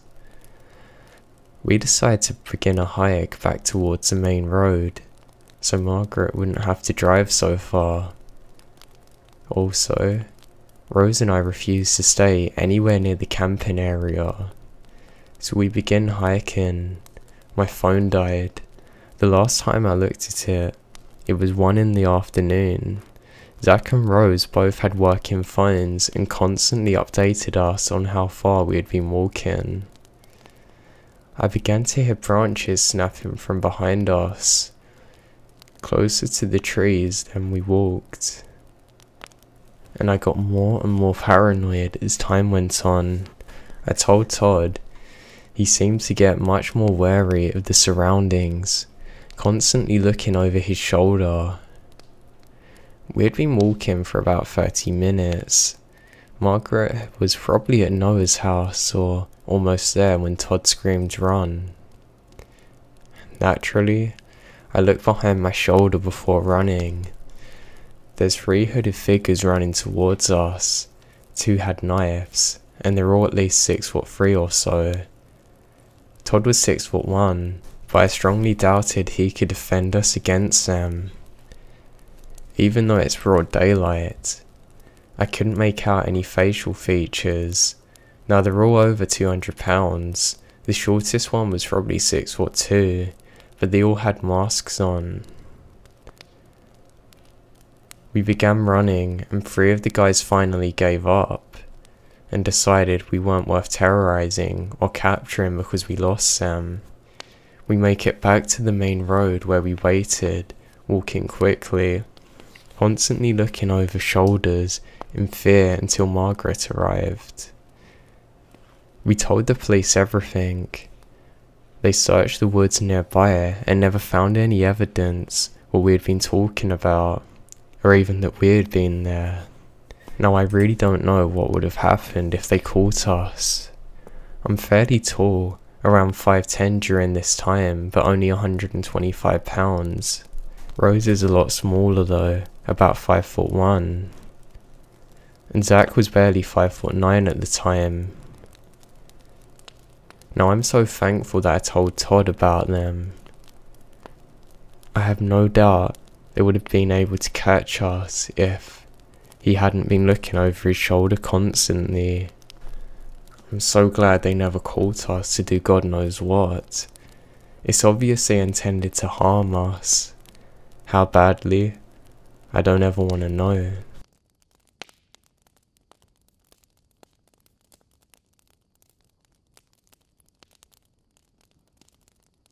When I was younger, about 10 years ago, I gotten into bird watching.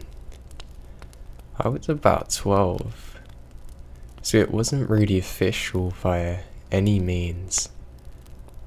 I was just some kid that liked to sneak up on birds, grab a quick picture, and look them up in books. I decided to start this hobby with making a list, with pictures I'd printed from the library, or of native birds in my region. Every weekend, I'd be wandering around my neighborhood in search of new birds, with a few ponds and a large creek in my area. I found quite a few within my first few weeks. However, There was one bird that was sort of a white whale due to its rarity in the area, a black vulture. We have tons of vultures in the area, well, turkey vultures, they're common, but far fewer black vultures. It's a bit hard to tell the difference if they're flying too high. The best way to determine which vulture is what is to do with how much grey white is under their wings. If they get closer, you can eventually make out the red head of the turkey vultures, of which I did so often, disappointingly.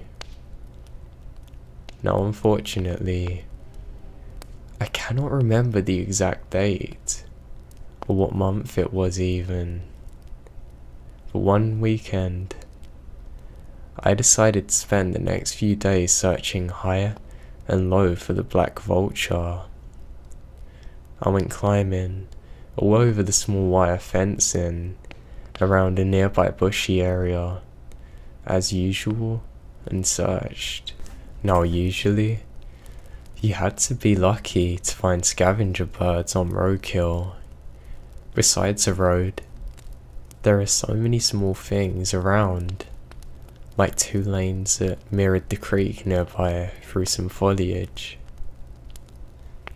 So I just cut across a sort of mini forest, heading in that direction. As much as it made me sad to see a dead deer or possum, it was a common sight on this road, as both sides are now open, with trees and undergrowth almost choking it. There are some parts of the road that almost become a tunnel due to leaves intertwining above.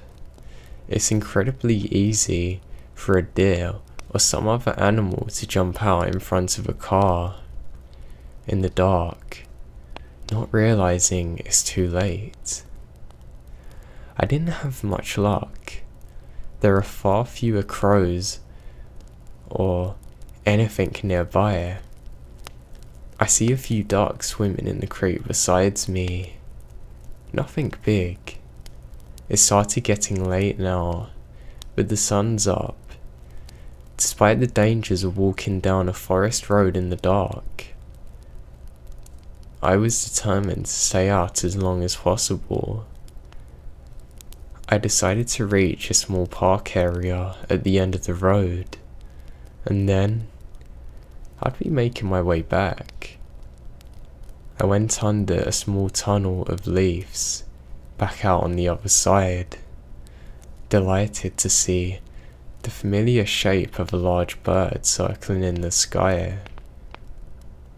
It was just the right shape and size to be a vulture, yet I had no hope of checking for the greyness of its feathers. Sunlight is limited. Instead, I was stuck following it as it slowly began to sink lower and lower. After about 10 or so minutes, it landed. I then carefully snuck forward, casually and cautiously avoiding anything that could alert the bird of my presence. I now had sunk low to the ground, realizing that the bird had landed in a small clearing at the far end of the park. It's just a small, open field, slightly tilted down a hill, with the parking lot on top. I've been there before, as it's a fun spot for kids to roll down because how steep it is. I approached from the bottom, excitement brimming, when I heard several squawks and shrieks of other birds. Now black vultures are far more aggressive than turkeys. I was hoping to catch a spat. I get to the edge of the clearing, pull out my binoculars. 2 things hit me at once. 1, I found it odd that they're in the middle of the park, rather than closer to the road, where you'd normally assume to find some roadkill, though I reasoned that things can die anywhere, even in the middle of a park. However, it smelled awful. The scent was rather light, but I'd been known to have a really sensitive nose. But something about this didn't smell right. Not like any other roadkill I've smelled before. When I put the binoculars to my eyes, I expected to see a deer corpse and two birds fighting. Never in a million years did I think I'd see a corpse of a complete different kind. The birds were there. I remembered the faint pang of excitement I still had, recognizing the proud head of the black vulture before the image of it sitting on the chest of a naked woman sucked all the life out of me. I was frozen. I could not look away. My throat tightened with vomit. I could not look away. The bird had done surprisingly little to her. She had what appeared to be cuts, but most of her waist was intact. What wasn't the bird's rat? It was a horrifying sight, one that I will never forget. I can see the image so clear now. She was pale, with blonde hair. I sat there, stupidly, for who knows how long, as the sun began to sink over the trees. This was the time before cell phones were common, and I had the quiet hike back home now. I realize now that I'm in shock, and I could only move when the sudden fear that whatever did this could be directly behind me forces itself upon me. I begin to slowly waddle backwards into the trees, not taking my eyes off the body for a second. I did not want to turn around. For some reason, I was so scared somebody would be behind me that I just backed up forever. Maybe nothing would happen. It was now dusk, and suddenly, high beams appear from over the top of the hill. I then heard the screech of tires as a car wheeled out, and I listened to it veer off left, away down the road, opposite to the direction of which I'm heading. That was the last straw. I ran the entire way back the second that I could no longer hear it.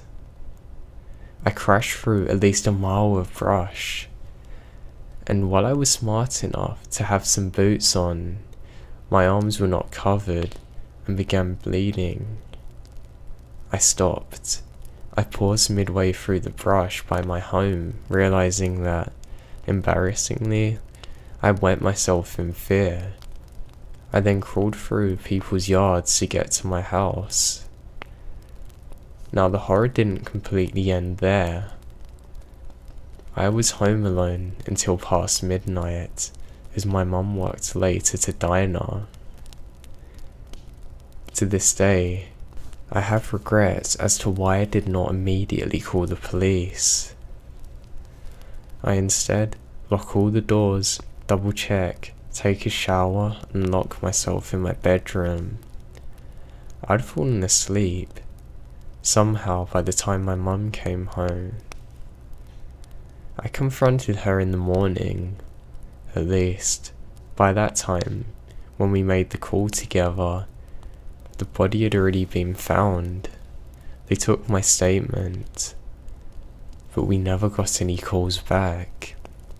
So I was out there, searching for a creature amongst animals, but the monster that I did find, or almost found me should I say, will forever haunt me and be far more terrorizing.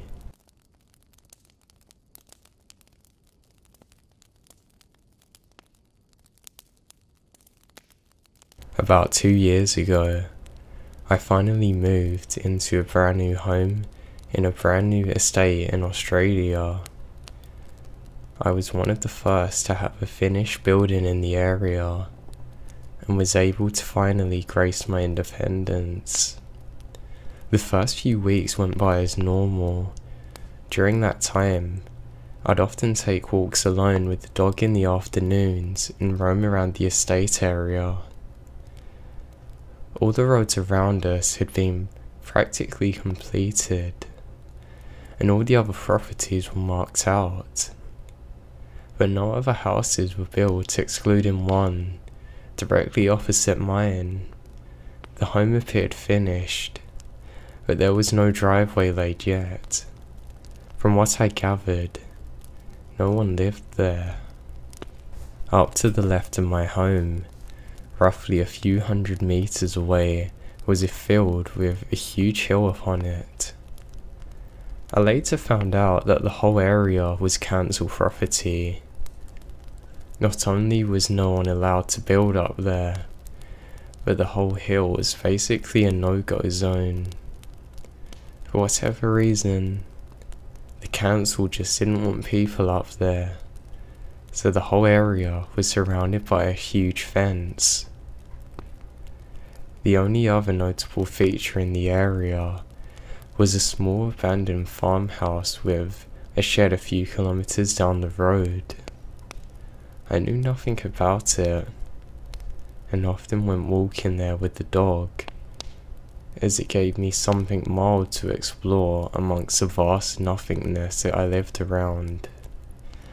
The entire place was abandoned and completely uninhabitable, but still interesting nonetheless. About a month or two after moving in, I awoke one morning to the sound of a violin. It was extremely distant and quite haunting. I actually enjoyed it, assuming the neighbours opposite me had moved in. Excited that I finally had people to talk to, I looked out the curtain, seeing that the house is still vacant as it ever was. I get dressed. By the time I look out, the violin ceased. Now this happened roughly every second day for every week. The violin would wake me up, then disappear about a minute later. I'd ignored it, to the point my curiosity got the better of me.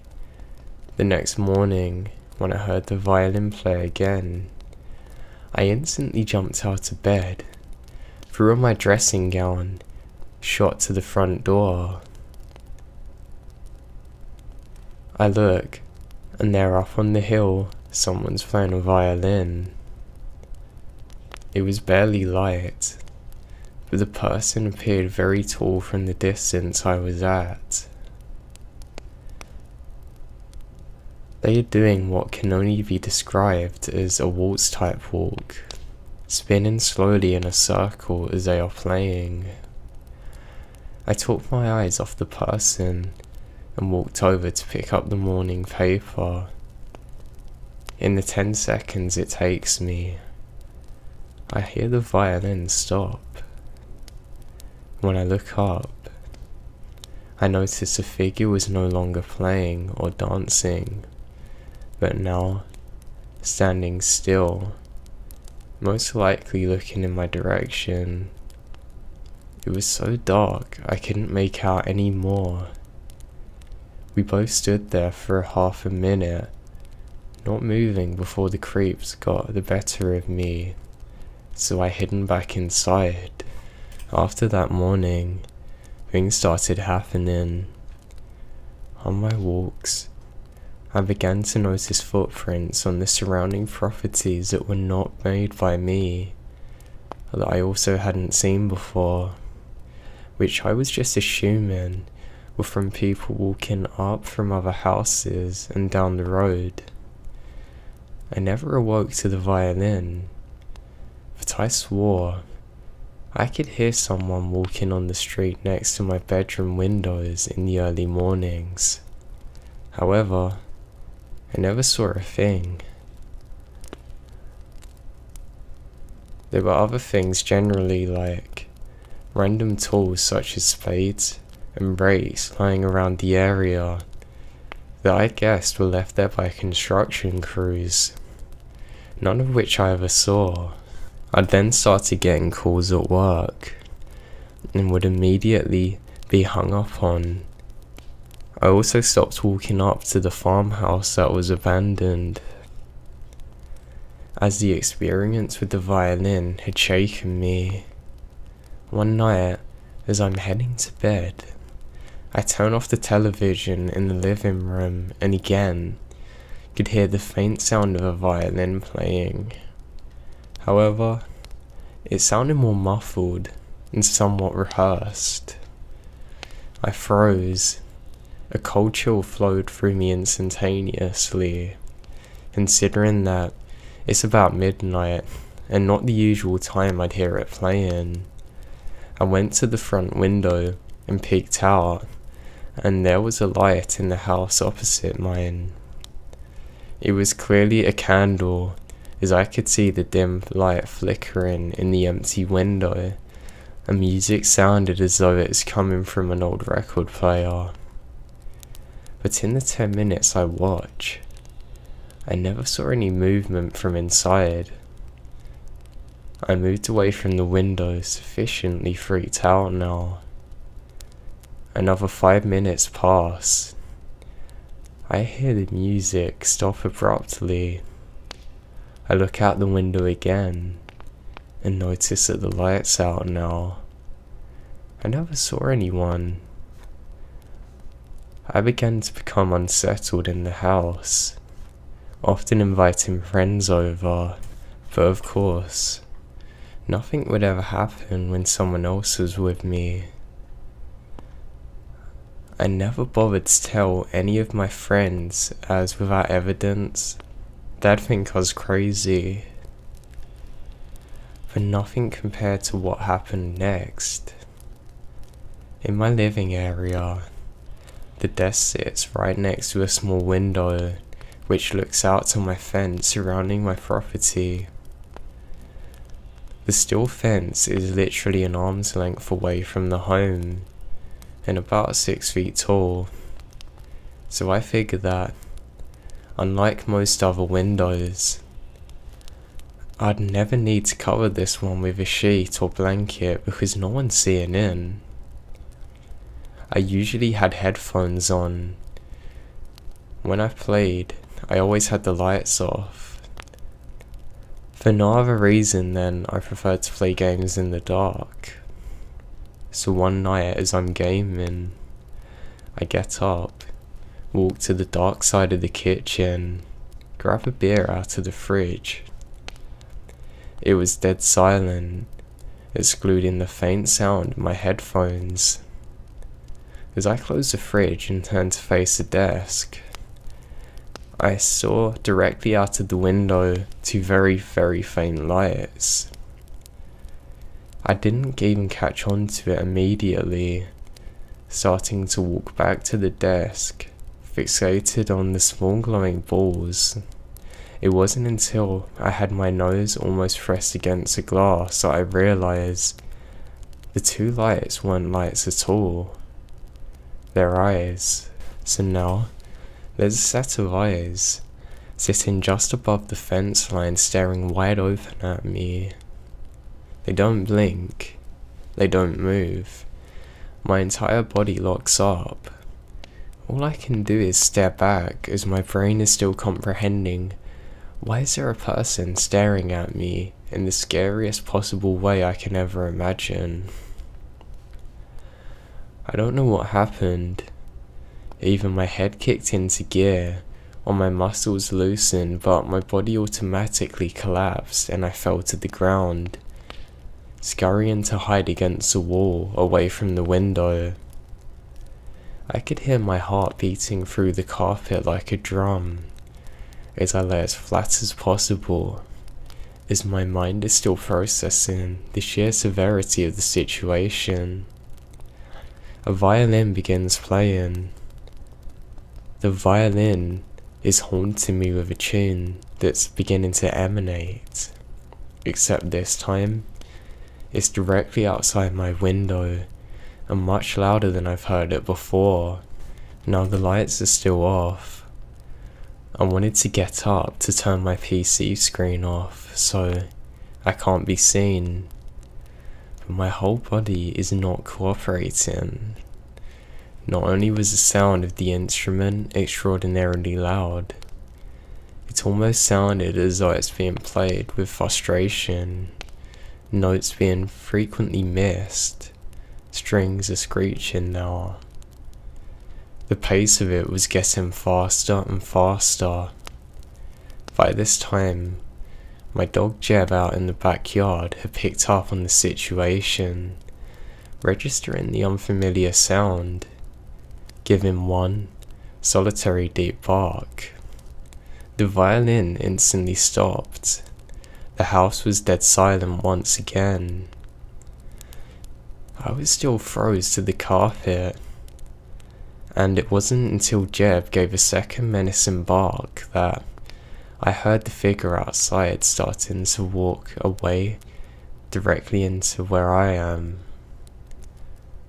Once the first footstep hits the ground, I instantly thought of the welfare of my best mate, and finally, my head connected with extremities and my entire body kicked into overdrive. I left from the ground and slid across the laminated floor to the back door where Jeb was standing, staring into the backyard. I ducked, keeping low, and quietly unlocked the door. Now usually by doing so, I would notify Jeb that he's allowed inside, but when the door opened up, he didn't move an inch, and he was completely fixated on the pitch black backyard. Everything told me not to go outside. There was no chance I was letting anything happen to my dog. I move out slowly, Jeb behind. I put my hand under his collar in an attempt to back him towards the home. Now Jeb is a pure Labrador and weighs a ton and does not want to move. It takes a sheer force to pull him in any direction you want him to go. Jeb's not going anywhere, at least not right now. I yank at him. He emits a bark that I've never heard him do before. A deep bellowing one that somewhat elevates my nerves to an all-time high. We both just stood there, waiting for some form of reply. I can't remember how long, but we both froze there, and eventually, I heard footsteps from around the side of the home, beginning to create dissonance. But not a simple walk. Whoever did so was dancing in a circle. The footsteps are even making a beat as they drift away into the distance, away from the home. Once I couldn't hear anything, Jeb licks his lips, gave me a look, and wanders back inside. I follow, locking the door behind me, and spending the night reverting to my childhood self, hiding under my bed with my dog. I do not sleep a wink. That's the last time I ever saw or heard the violin player. The following morning, the sun comes up. I call into work sick and call the police. They launch their investigation. They found that there were so many footprints in the dirt, it would be impossible to figure out who's who. The only thing I could tell them was that they had to be over 6 foot to stare into my fence at me. They also tell me that they've never received a report of anyone playing a violin in the area or near the fenced-off hill. I essentially looked like an insane person, but the officers were very nice about the whole thing, offering to patrol the area for the next few nights, which helps put my mind at ease. Nothing else happened since then.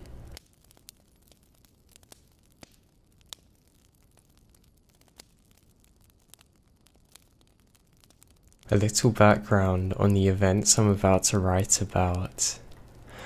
This all happened in mid-October. My family owns about 160 acres out in the middle of nowhere. The closest neighbour is a friend who we let rent the pasture for his cattle when he needs to. Some friends and I had decided we wanted to build a cabin out here that we could hang out at.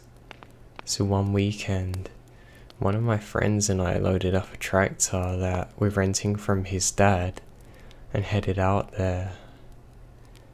It was just me and him that weekend, as everyone else was busy.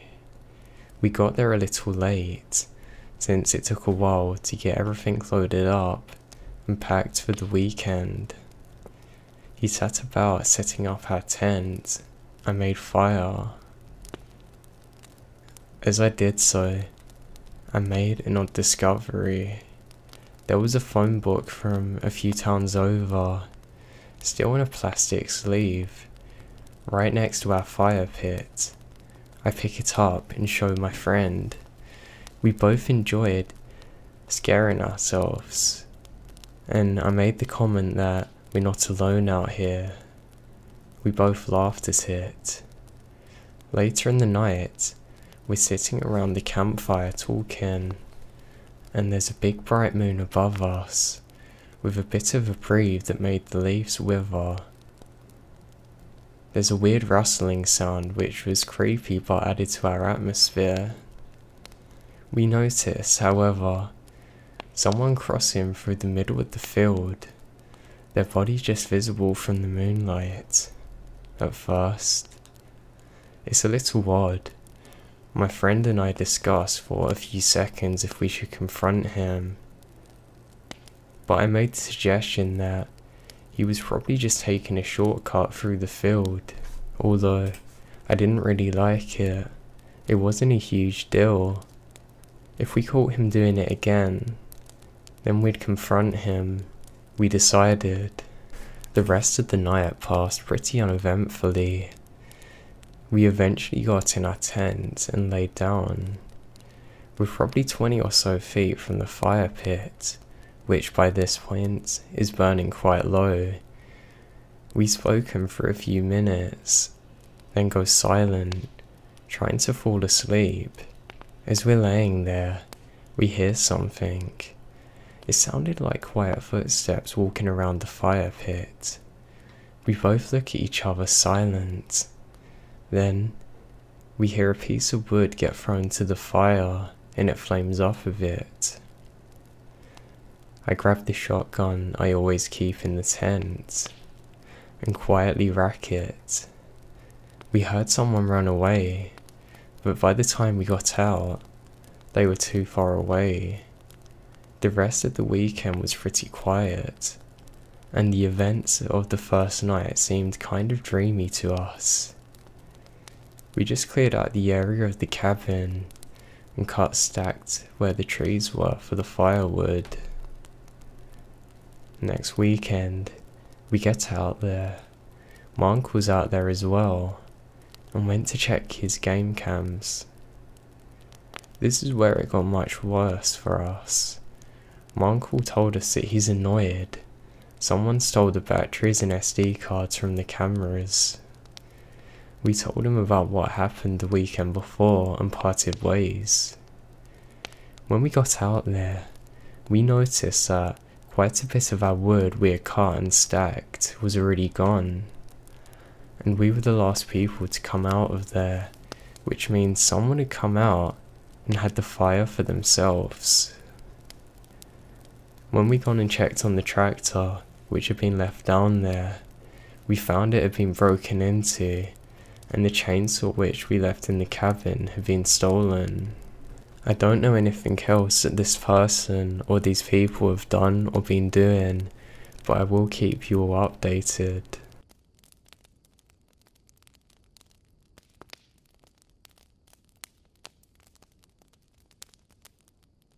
For a bit of context, I grew up in the middle of farmland in a large 1800s Victorian home. Given its history, there's always been several shacks and barns that once belonged to the builder of the home. There's a highway that sees maybe 3 cars on it during the night, directly across from the highway. About 200 feet inward of a cornfield, there's a shack that I've always found creepy. As kids, myself and friends would dare each other to go inside and look, which always ended up with us going as a team. Nothing scary was ever found, maybe a few broken glasses, metal piles and miscellaneous items. There was no electricity of any sort. That kind of made it very far from being homely. Years go by, the existence of the shack becomes a part of my daily life. However, one particular night, as I'm watching TV, I notice a light going off outside of my window. At first I'm startled, but then I dismiss it as passing cars, simply more frequent than they typically are. An hour passes. It's nearing midnight and the light stays on. This time, I know for sure it's coming from outside. My family was asleep, but me being my pansy 16-year-old self, I need confirmation. Too bad for me, no one wants to check it out. I go alone. I grab my pocket knife and flashlight. The best I could think of with my shaken thoughts was that something had took off into the night. As I neared the highway, the light turns off, almost making me choke on air, but I had to figure out what the hell was going on. I make it to the entrance of the shack, which has no door, and begin to slowly enter, my flashlight scanning the room for any sign of life. What happened next? I'll never forget. 5 feet away from me, there's an odd tattered recliner facing away that my father had tossed in there for future disposal. I shine my light on it because I know I'd seen it rock ever so slightly. As it does, a man stands up from the recliner, saying absolutely nothing. All I can tell was that he's middle-aged, wearing a jacket of sorts. Now, I can't process what's happening. I'm already sprinting across the road, praying that he's not behind me. It felt like years before I could make it to my door, but as I'm about to make it into safety, I decide to look back. He's standing in the road completely still now, no words whatsoever. It's been 7 years since then. The shack still stands. The recliner remains in place. My dad never believed me. I wish someone could share the dread I had when I realized the recliner's facing the window, which is staring directly into my home.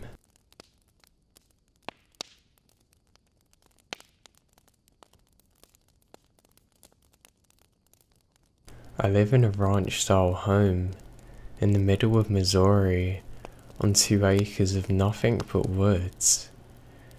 We bought the house about 2 years ago.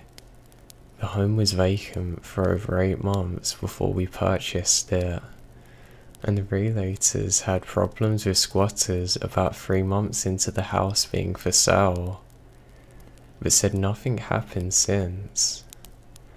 My elderly grandmother lives with me as I am her caregiver. It's just the 2 of us and our dogs.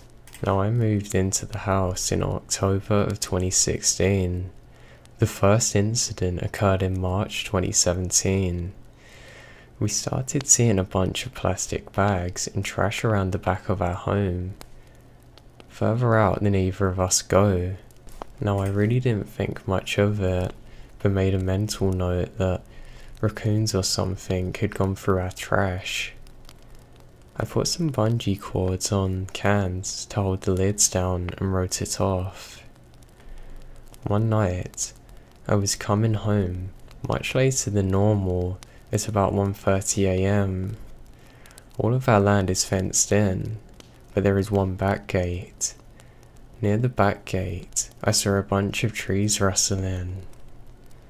There's a lot of wildlife in our area, so I assumed that's what it was, but I got that horrible feeling in the pit of my stomach and decided to check it out. The ground was dry enough that I was able to drive through the yard in my car with my doors locked. I shone my headlights on trees. I then see a man coming running out of them. If that wasn't terrifying enough, he ran straight for the gate as if he knew exactly where it was, opened it and left. I was absolutely terrified, so I called my dad who lives in the area. He explained to me how large the population of homeless people is in our area, and that he'd come over to put a gate up. About 2 weeks after the first incident, I was letting my dogs outside.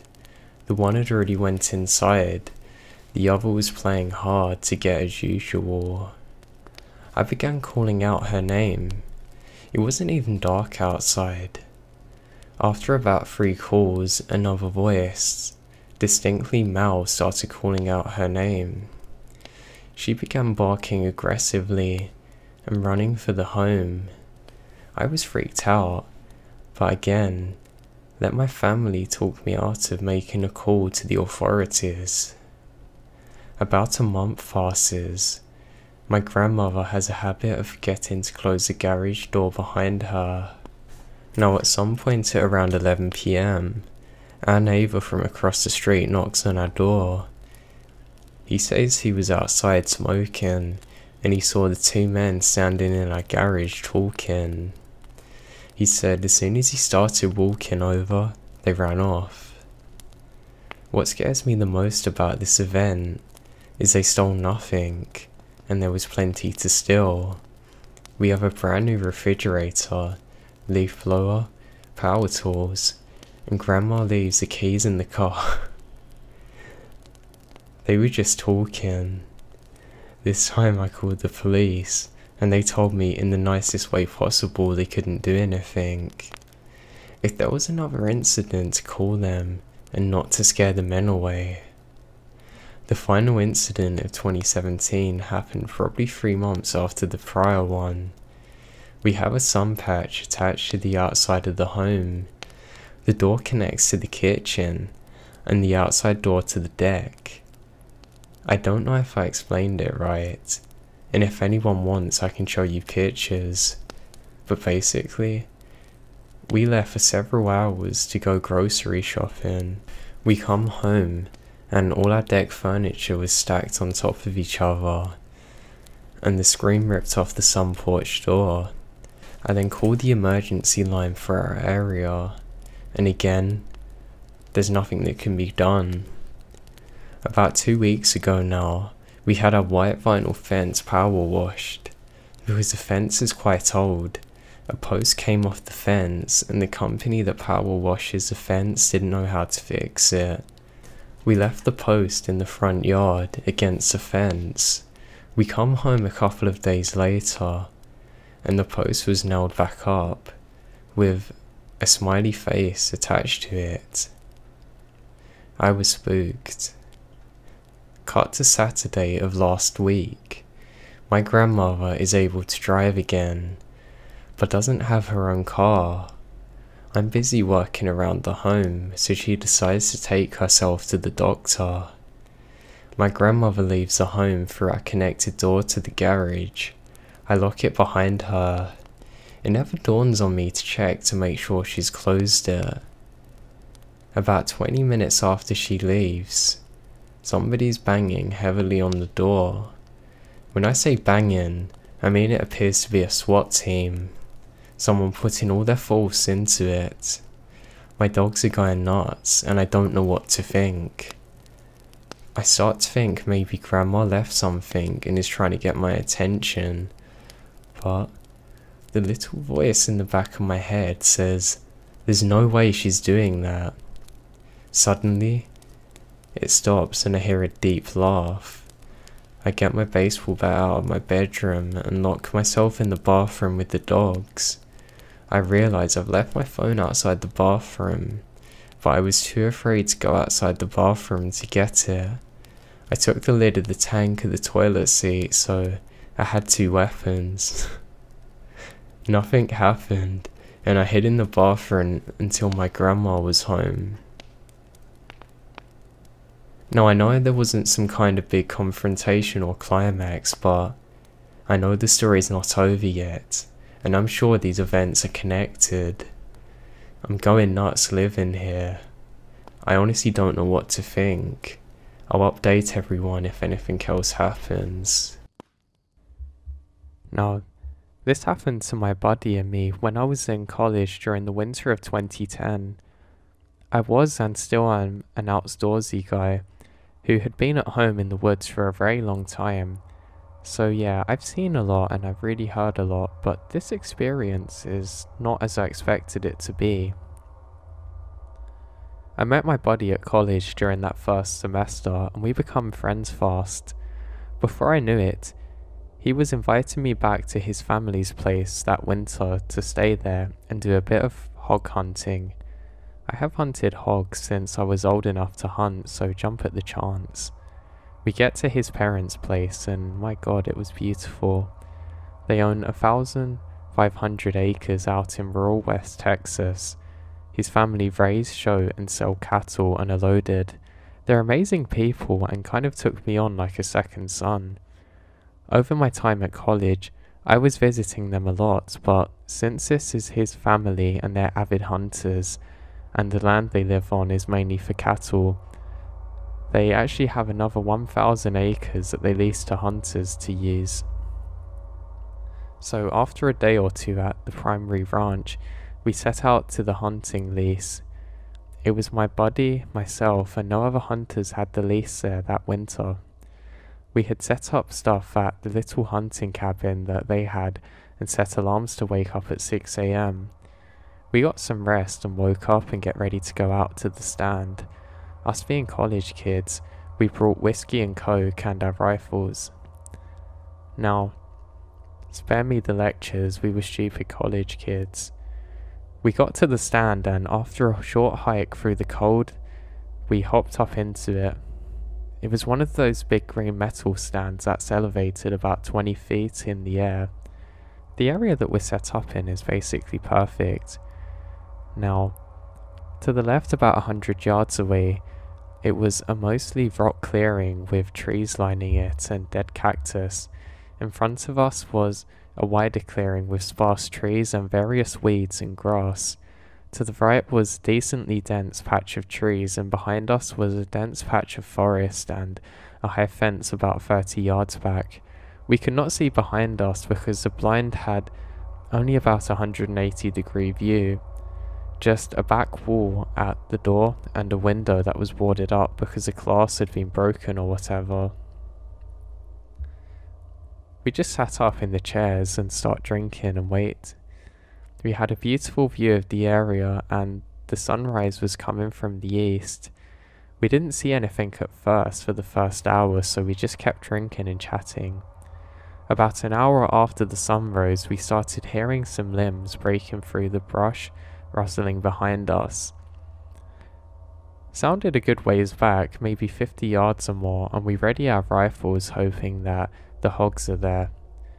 I remembered sitting there just waiting, watching the fog from my breath for a good 5 minutes. Now the rustling sound suddenly gets closer. I then noticed a metallic smell. The best way I can describe it was the smell of capitals given off when you don't take care of them. Kind of like a mix of copper vomit and feces or something. Not nice. I looked at my buddy and whispered, "Do you smell that?" And he nodded and shrugs his shoulders. A minute later we're still waiting, and the rustling seems to get closer. Then it kinda stopped. After a couple of minutes, I could still make out the smell but no noise, and figured maybe a couple of hogs had been there and moved on. I reached to pick up the bottle as my buddy puts his rifle down, and just as we're doing that, we heard a scream sound.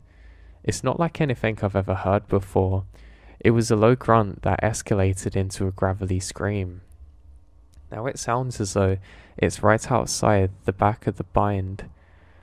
Now, before we could really react, we heard a bunch of twigs and branches snap. It sounded like it was right outside the back of the blind. Not a couple of seconds after, we feel the entire blind shake about 3 times, as though a car shook into it. I dropped the bottle of whiskey and just looked at my friend, and he looks at me just as scared. We hear a loud singular grunt, and then the sounds of twigs and branches again, slowly getting quieter and quieter. We just sit there freaked out, too scared to move, for what felt like an hour, but it was probably only about 10 minutes. I don't know if it was the whiskey or just me trying to be brave, but I got up and opened the door, and nothing's there. We climbed down and had our rifles ready. We both knew it wasn't a hog, but tried to convince ourselves it was. We could see the old stand marks on the ground, and the whole stand had been rocked about 6 inches. There was a bent proportion on one of the metal strodes, and 2 big depressions where it looked as though feet had dug into the rocky ground. We figured whatever it was stood there, and was standing next to the rocks. We stood there dumbfounded, and we decided to get out of there. We drove back to his house and told his dad. He said just to stay at their house with them that night, and they're going to go and check it out tomorrow.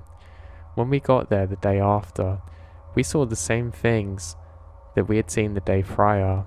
Now his dad is really super confused. I don't believe he initially believed us when we told him exactly what had happened. We found out exactly where it had come from. There was a clear patch in the grass leading away from the stand where it had been depressed, and you could see tree limbs broken. The highest one was about 7 feet off the ground. So we walked back 30 yards to the higher fence that was there, and sure enough, about a 4-foot wide section had been mangled and bent down. The dad was annoyed obviously, but massively confused. He told us that he never had this happen before and reckons it was just a giant hog, but I don't think so. I don't want to say it was Bigfoot, but I never had a real explanation as to what could have caused it. Over the years I've grown to believe in Bigfoot more and more, and my dad had an encounter which he claims was Bigfoot, so maybe it runs in the family, but I don't know.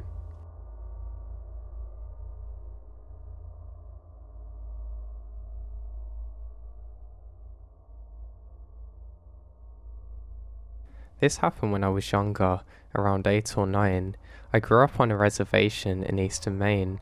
I lived there with my mother and brother who was younger. We lived in a 2-story multi-dwelling unit or public house in vast wooded area in my backyard, surrounded by deep woods, and it wouldn't take much to get lost out there. But I always enjoyed adventuring and was very familiar with the territory. It was late winter, about 4 to 5 inches of snow on the ground. I heard knocking on the front and back door at the same time, around 1 AM in the morning. I noticed it first, and then my mother got up and told my brother, and I had to stay in the room. She calls the police and went downstairs to see if somebody's at the door. We kept hearing knocking, but as my mother got closer to the door, it suddenly stopped. No one could visibly see anything outside to make this, and the police finally showed up. They lit up the place. The neighbours came out to see what was going on, as we had 5 neighbours in our MDU. All of them said that they didn't see or hear anyone. Police search around the property and see if anybody ran off into the forest, but they don't find anything. A cruiser stayed in our parking lot for the majority of the night, just in case anything happened again. Sunrise came up and the officer left early in the morning. My mother and next door neighbour then went outside, and I assume it's to talk about what happened. Then she noticed in the snow a footprints that went alongside the building, leading all the way back to the forest. But these footprints were strange. It's almost as though somebody was wearing pointed men's boots between size 10 and 12.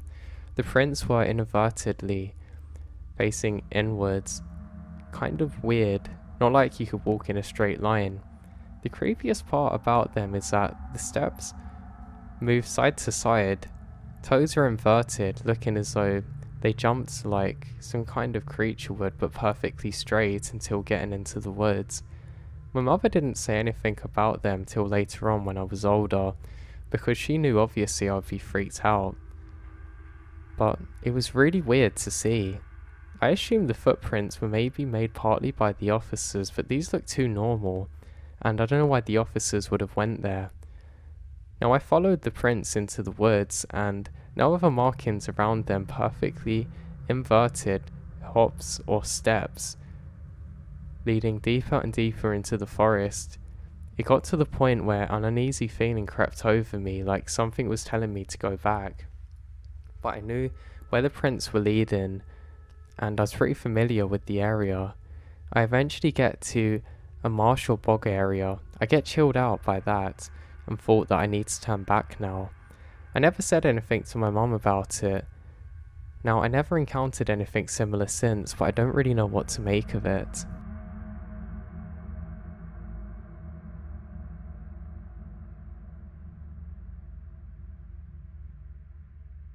Now, I'm somebody who lives in Maine.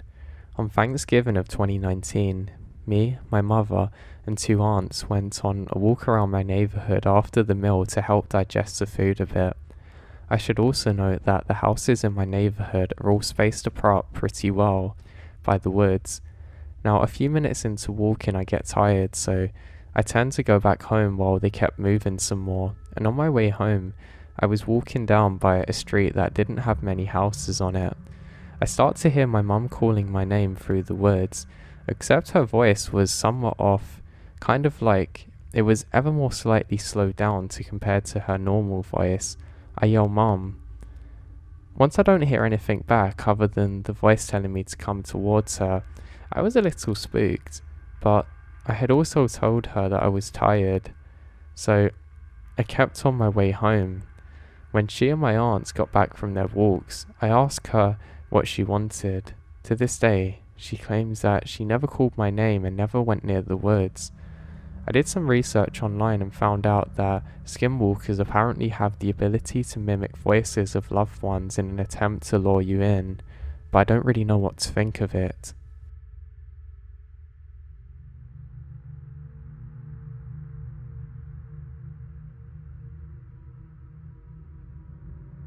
Now, this encounter happened about 2 years ago in Oregon.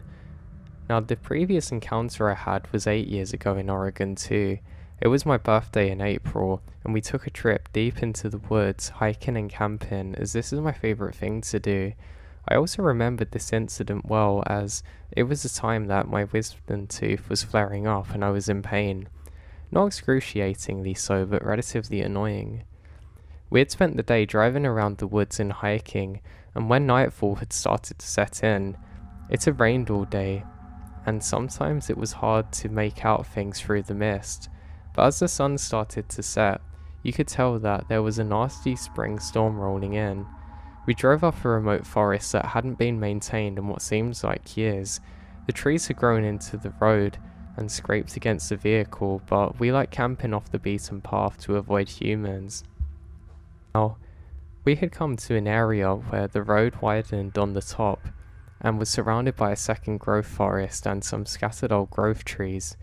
We stopped the car and prepared the car for sleeping. I don't sleep in the tent anymore, and I flat out refused to. Now, we had sat in the car listening to the wind pick up, and it was going to be a nasty, nasty storm. The trees were rocking, and it was a bit unnerving. Being on a high point on the terrain made the wind a bit worse. We had the windows down, and there was some more wind and rain, and only a drizzle. That night wasn't particularly cold, so it was comfortable to have the windows down. That's when I started hearing noises. Every so often, I'd hear what sounded like men talking in the woods. You could hear it more clear from my side of the car when the wind chimed down, and between the gusts. You could hear it when the wind picks up, though more drowned out. I could tell that whatever it was making these sounds was way off in the distance. You can make out everything they were saying, and it sounded like they're having a very continuous conversation, as though there were no breaks in the noise. My roommate was talking, and I asked him to stop for a moment to listen. Then, we heard the voices and don't know what to make of it. Then things got ugly. At last my fear level shot up. We started to hear what sounded like even a baby crying in the distance, on my roommate's side of the car now. That for some reason made me absolutely nauseous. It's the middle of nowhere, pitch black out, and all of the noises that we hear are not your typical crickets, and they're louder than the wind of the storm somehow. As these noises seemed to get louder and closer, we decided we had enough and drove in the direction of leaving this forest road. We got about 2 miles down the road, and it intersects with a more maintained area of the forest and a better road, and we stopped there to organise all the stuff, as we'd gotten comfortable leaving blankets on us and food out. We sat there organising when we heard the sound of people talking again at a distance. They all stopped together, and we sat there in silence for about 15 minutes, and you could hear something running around the road from behind the car. It ran right up on the car faster than anything I've ever seen. It looked like it floated, and this huge black mass comes right up over the driver's side window. That's when my roommate floors it. I couldn't see any detail of the creature as it was pitch black outside, but it was extremely large and dark.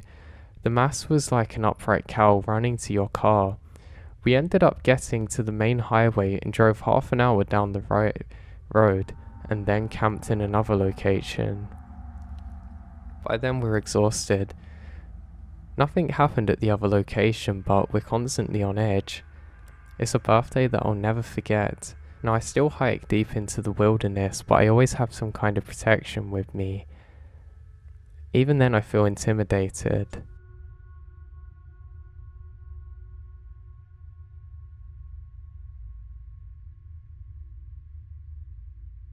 Now this encounter happened about 2 years ago in Oregon.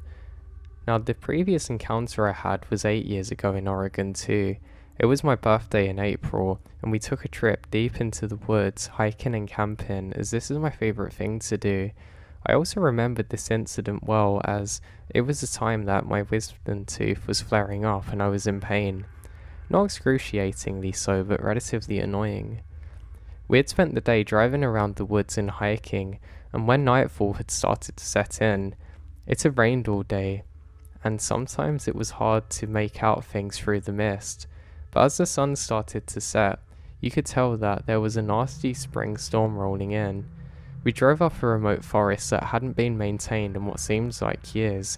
The trees had grown into the road and scraped against the vehicle, but we like camping off the beaten path to avoid humans. Now, we had come to an area where the road widened on the top and was surrounded by a second growth forest and some scattered old growth trees. We stopped the car and prepared the car for sleeping. I don't sleep in the tent anymore, and I flat out refused to.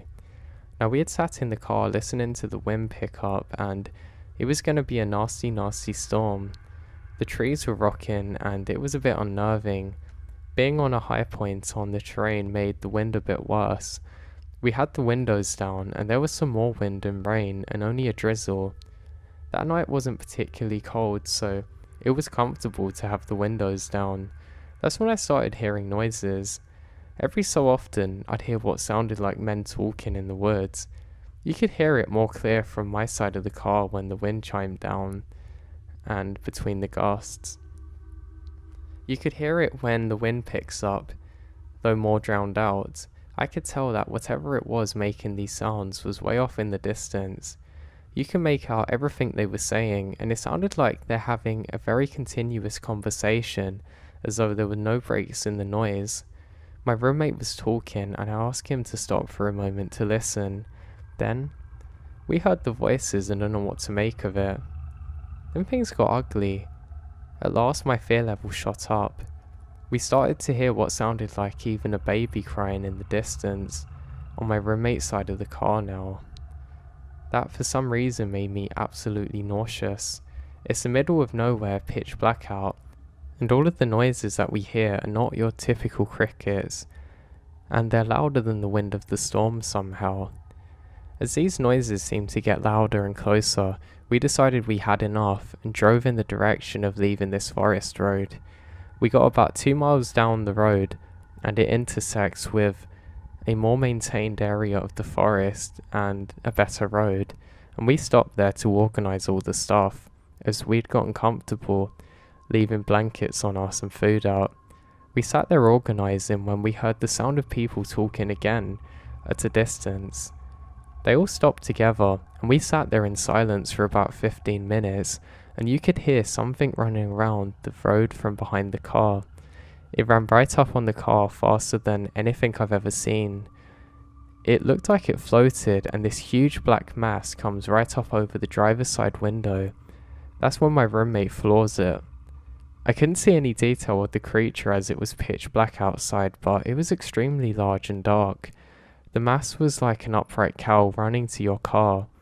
We ended up getting to the main highway and drove half an hour down the right road and then camped in another location. By then we were exhausted. Nothing happened at the other location, but we're constantly on edge. It's a birthday that I'll never forget. Now I still hike deep into the wilderness, but I always have some kind of protection with me. Even then I feel intimidated.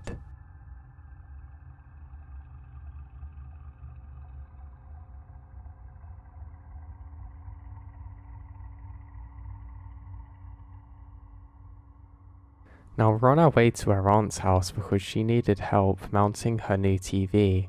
So, on the way from the store there, we stopped over at our aunt's place, helped her and went on about our business. Our aunt lives in this neighbourhood that's out in the country, so there's nothing but miles and miles of trees with a few houses in between. Mum was the one that was driving, and we both see this tall, lanky-bodied white creature with like the face of a deer, but we know it's not a deer. My mum started speeding as fast as she can away from this, which makes it even scarier that there's no other cars around. Now for a while, we didn't say anything to each other and finally say, "Did you see that thing run across the road?" I told her I did, and we go into silence. Today she brought it up again and thinks it might be a skinwalker, to which I agreed. I think it probably was. Now, I'd like to follow up from this, and here's an update. I'm a cat mum. I love cats. Now, I have 3 inside cats and a few stray cats that had taken up residency in our yard. They guard this yard with their whole life come hell or high water. My boy cat that's typically back and forth outside, Orion, went outside yesterday morning because he'd been chilling with this female cat, Seba. She's an outside cat. So I was cooking earlier and had a small piece of steak left over.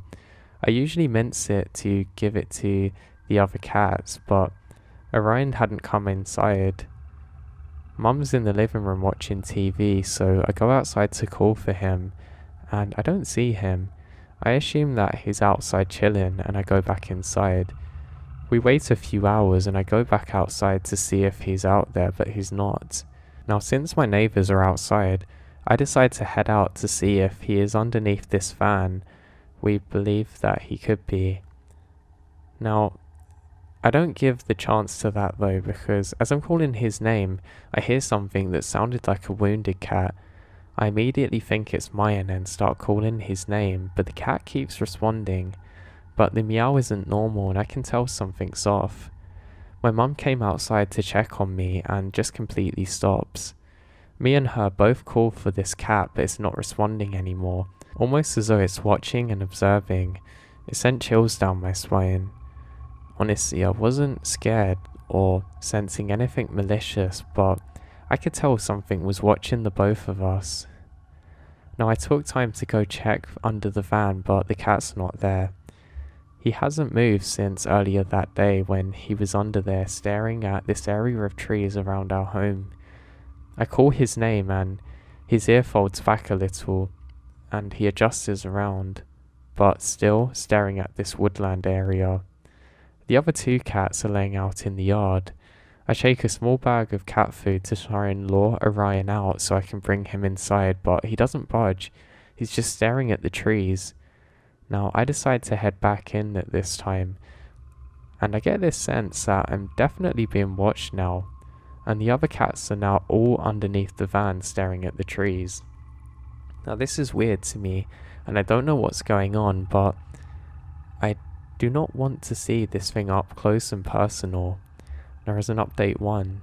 I heard tapping at my room window and hear heavy wheezing. We're the only occupied house in this stretch of road aside from the people that live up the road from us. Our neighbours are currently renovating their home, so haven't been staying there physically for months. Currently sleeping with an axe near my bed. My mum is refusing to sleep in her bedroom and is now sleeping on the couch. Now, my younger brother said he heard somebody knocking on his window or something when he was trying to fall asleep.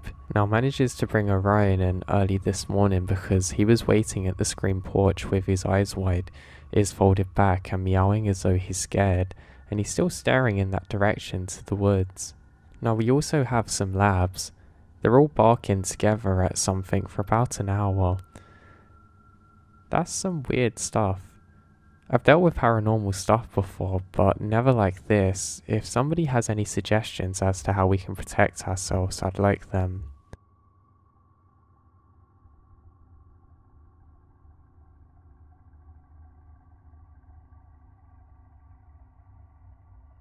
Now, I live in Maine. On Thanksgiving of 2019, me, my mother and 2 aunts went on a walk around my neighbourhood after the meal to help digest the food a little. I should also note that the houses in the neighbourhood are all spaced apart pretty well by the woods. A few minutes into the walk and I get pretty tired, so I turned to go back home while they kept walking some more. On my way home, I was walking down a street that didn't have any houses on it, and I started to hear my mother calling my name through the woods, except her voice is somewhat off, kind of like it was ever so more slightly slowed down compared to normal.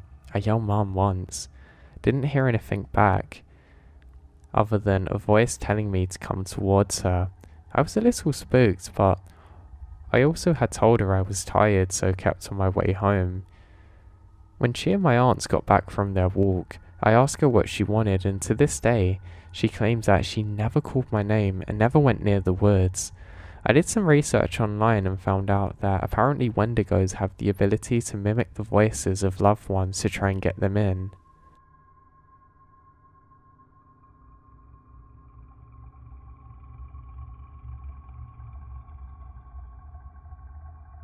No one would ever believe me, but I wanted to share this story because I talked about it for the first time yesterday. Back when I was 16, I was walking in a heavily wooded area near St. Louis, Missouri, a largely underdeveloped plot of land that was known for a large population of deer. The snow and ice had been unusually heavy that winter, so after April came around, it continued to fall and rain a lot. Very dreary, overcast day. There's lots of fallen trees and mud, and I noticed one tree had fallen in the middle of the path, and I didn't focus too much on it until I saw something dangling inches from my face. It was a dead deer, a young buck hanging from the fallen tree in between 2 main branches. The hoofs had been dangling inches from my face because of how zoned out I was, so I wasn't really processing anything because of the sense of security I felt in the woods. This was private property owned by the school I was attending, and hunting was strictly prohibited. There were neighbourhoods nearby. More importantly, who would have walked hundreds of acres into the woods and hung up such a carcass in that way in the middle of a rainstorm too? School sent out its security, and they probably thought it was illegal bow hunting, but the deer was never recovered, so at first they didn't believe my story until weeks later when several female deer were found laying in a nearby open field, all sprawled out in weird poses which were clearly manipulated after death. No signs of post-mortem cuts or anything, which is really weird from animals. Obviously something weird was going on here, and I don't want to say it was paranormal, but I don't know what it could have been.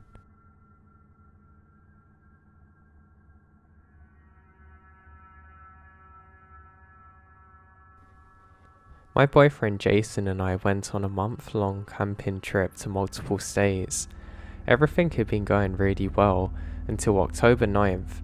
We decided to ditch a campground reservation and randomly pitch our tent near Alberson Basin within the Utah Mountains, Utah, Utah, not far off the Surrey Lake trailhead.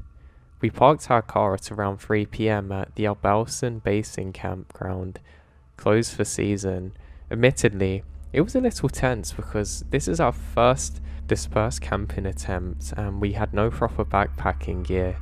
Upon arrival, we realised the area we wanted to pitch our tent was about 2 miles uphill.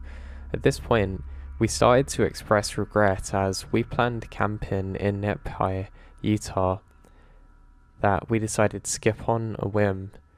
Now, after grumping around for a bit and having a large lunch to avoid packing food, we packed our backpacks with the best gear we had to get through the night as it was going to be 25F. We set out up the trail, seeing the occasional family or couple heading down the mountain. As we trudged on, we both start to feel strange. It's almost as though that we're being followed almost, but not really. And we start thinking that we probably should have just gotten a hotel instead of trying to backpack for the night. We both felt like we had something to prove, so continue. Fast forward and we make it up to the Crook Lake, totally empty, so nothing like the pictures. Disappointing and eerie. Whatever. We keep on hiking up, and in an attempt to find seclusion and flat land, we stumble across a decent space. I see a small cave in the distance, and I point it out to my boyfriend to deliberate if it's a hell no kind of situation. But after he checks it out, he says it seems like a normal animal crawl space, which is no biggie, and we set up as night fell quickly. We play some cards and bundle up, and decide to go to bed early around 8:30, as we plan to leave ASAP in the morning, maybe around 5 AM. We both slowly dwindle, and after what feels like 30 minutes, I woke up abruptly at 11:24 PM. I woke up with a feeling that I've never experienced before. I woke up wide awake, scared but unprovoked, and it was as though there was no way in hell that I was going to fall asleep again, when I was always asleep through the night usually. My boyfriend was asleep, so I let him just be and lie there and try and listen to whatever it is out there. Around 12 AM, my boyfriend woke up stirring, much to my delight as I did not want to feel alone anymore. I told him I could not sleep, but he suggested I rest my eyes as we were leaving early in the morning. I agreed, literally not wanting to be a baby. I say I'm very scared. Now this is really short-lived as my boyfriend couldn't fall asleep himself, so we ended up laying there together trying to sleep when I ended up blurting out I was scared. We agreed it was fine for us just to stick it through the night as it was now approaching 2:30 AM and we had a small axe and a pellet gun for protection, so I didn't need to be frightened. Not even 5 minutes later, we were still wide awake and my boyfriend's head perks up so fast that my heart nearly jumps out of my head. "What is it?" he replied, "Listen."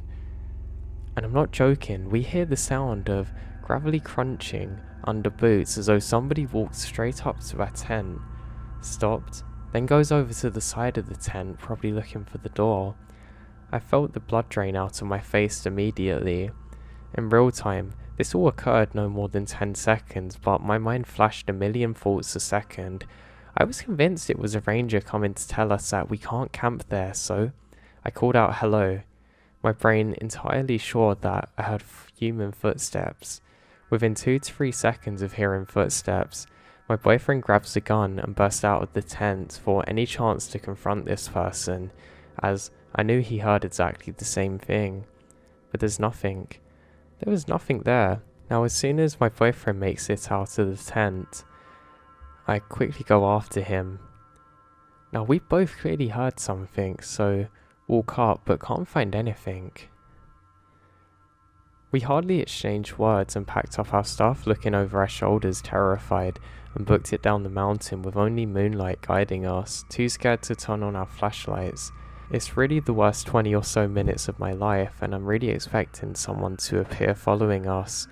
We made it to our car and we locked the doors and start out of there really quickly, completely speechless. And at this point it's about 3:30 and we eventually make it into town, sleeping in a parking lot of a grocery store. We have obviously since discussed what happened and we're both haunted by the footsteps, and we didn't really get answers to what specifically happened to us that night.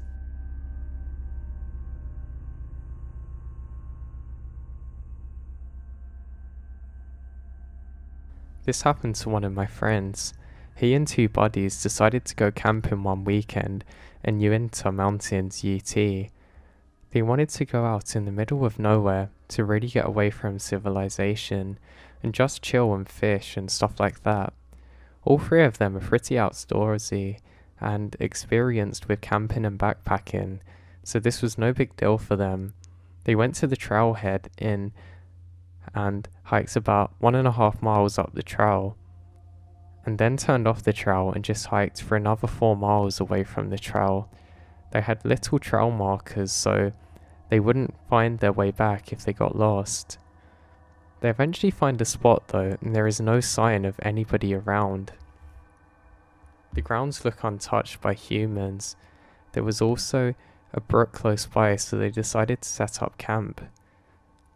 All three of them had camping hammocks, so they set those up in the trees and then just kind of explored around for a bit before deciding to build a fire and eat and stuff like that. Eventually, the evening rolled around, so they built a fire and made tinfoil dinners, and they're just basically talking when they decide to go to bed. The guy who told me this said that he remembered laying in his sleeping bag in his hammock thinking that even though there was the sound of water in the brook close by, every now and then there'd be like an insect noise or something, and suddenly it would go quiet. Like, being out of civilization made him realize how rarely we as humans experience real silence, as often there's so many noises filling our days. He says it felt eerie. He could feel himself starting to doze off when the worst thing in the world happened to him. He had to go and pee, despite already being comfy and warm. He figured he'd rip the band-aid off and go pee before he fell asleep for the night. He put on his headlamp and got out of his hammock and walked about 30 feet away from the other buddies.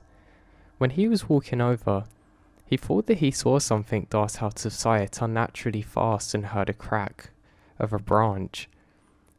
But then, they were so far out in the middle of nowhere he didn't really think too much of it, so goes to pee. And then, as he turns round with his headlamp, it shines on something, unmistakably. Fresh human footprints on the ground.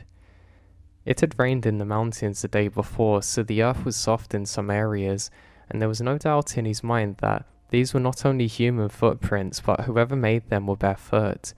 The creepiest thing is that the footprints weren't staggered, they were in fact side by side, facing where these guys had been camping. It was as though someone was just standing there, still at the edge of their camping spot in total darkness watching them.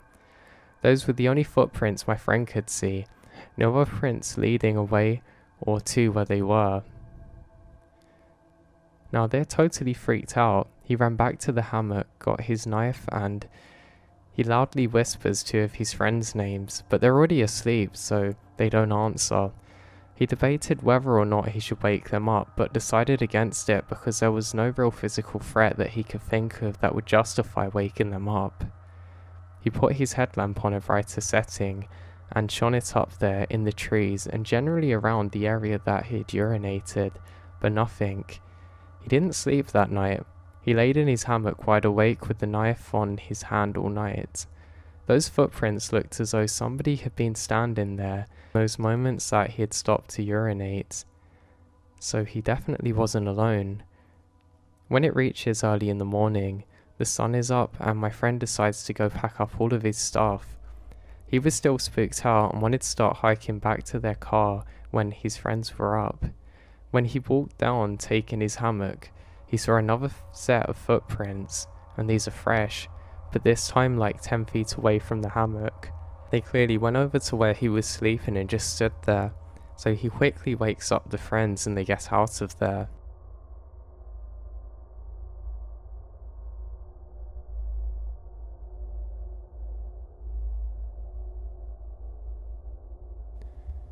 Now this encounter is second hand, but was told to me on multiple occasions by the same person. I'm a natural skeptic, so I can't say I 100% believe it, but his telling of it is pretty simple yet concise and doesn't change at all during any retellings. I've known this guy for many years, and his advice and input on just about everything is well reasoned and always helpful, so I'll take his word on it, even if with a grain of salt. Now keep in mind that I'm not a seasoned writer, and my past tense may get a little jumbled up, but here we go. So let's get down to business. My friend, we'll call him Marv, likes to go solitary camping on occasion to be one with nature and things like that. He's also an avid gum collector and enthusiast. I don't remember exactly what he said, but he took this place a few years back and decided to go camping on a whim. He packs his gear, a few guns, hunting rifle and .45, sidearm specifically. He then heads out into the country, onto a vast swatch of property owned by a friend of his. Now he had full permission to be there. Now this happened close to a national forest in south/central Louisiana. I won't be any more specific than that, but it's safe to say that it's miles and miles of forest and wilderness. We had to hike in there pretty deep and camp at a specific spot he found a few trips prior. These details are kinda sparse as it's not really the meat and potatoes of this encounter.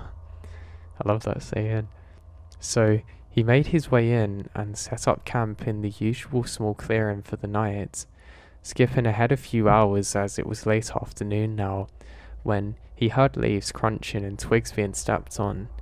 He assumed it was an animal at first and got up from cooking something on the fire to try and get a look. He gazed in the direction of the noise and saw a man approaching through the trees a good few yards away. He described his etiquette for dealing with other people in very remote places as to always be cautious, as more often than not he comes across people armed like him. He tries to stay as friendly as possible, but still keeps his guard up, looking for any ulterior motives, as you can never tell when some folks are up to no good out in the middle of nowhere. So he makes some chit chat with them and just basically sees what they're up to. Now he's never really met anybody out of the ordinary who seems like they're up to anything malevolent so far. So one thing that sets off small alarm bells for him is that he knows he's the only one with permission to be on the property, and second, this guy is not dressed for the location at all.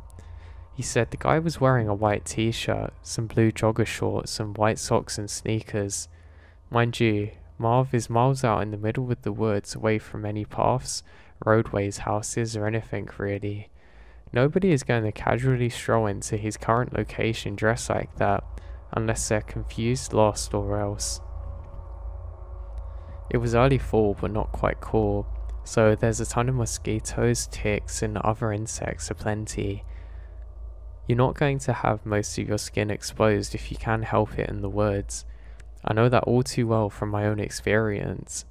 So Marv assumes something might be up and calls out, "Hey, do you need help or something?" pretty loud.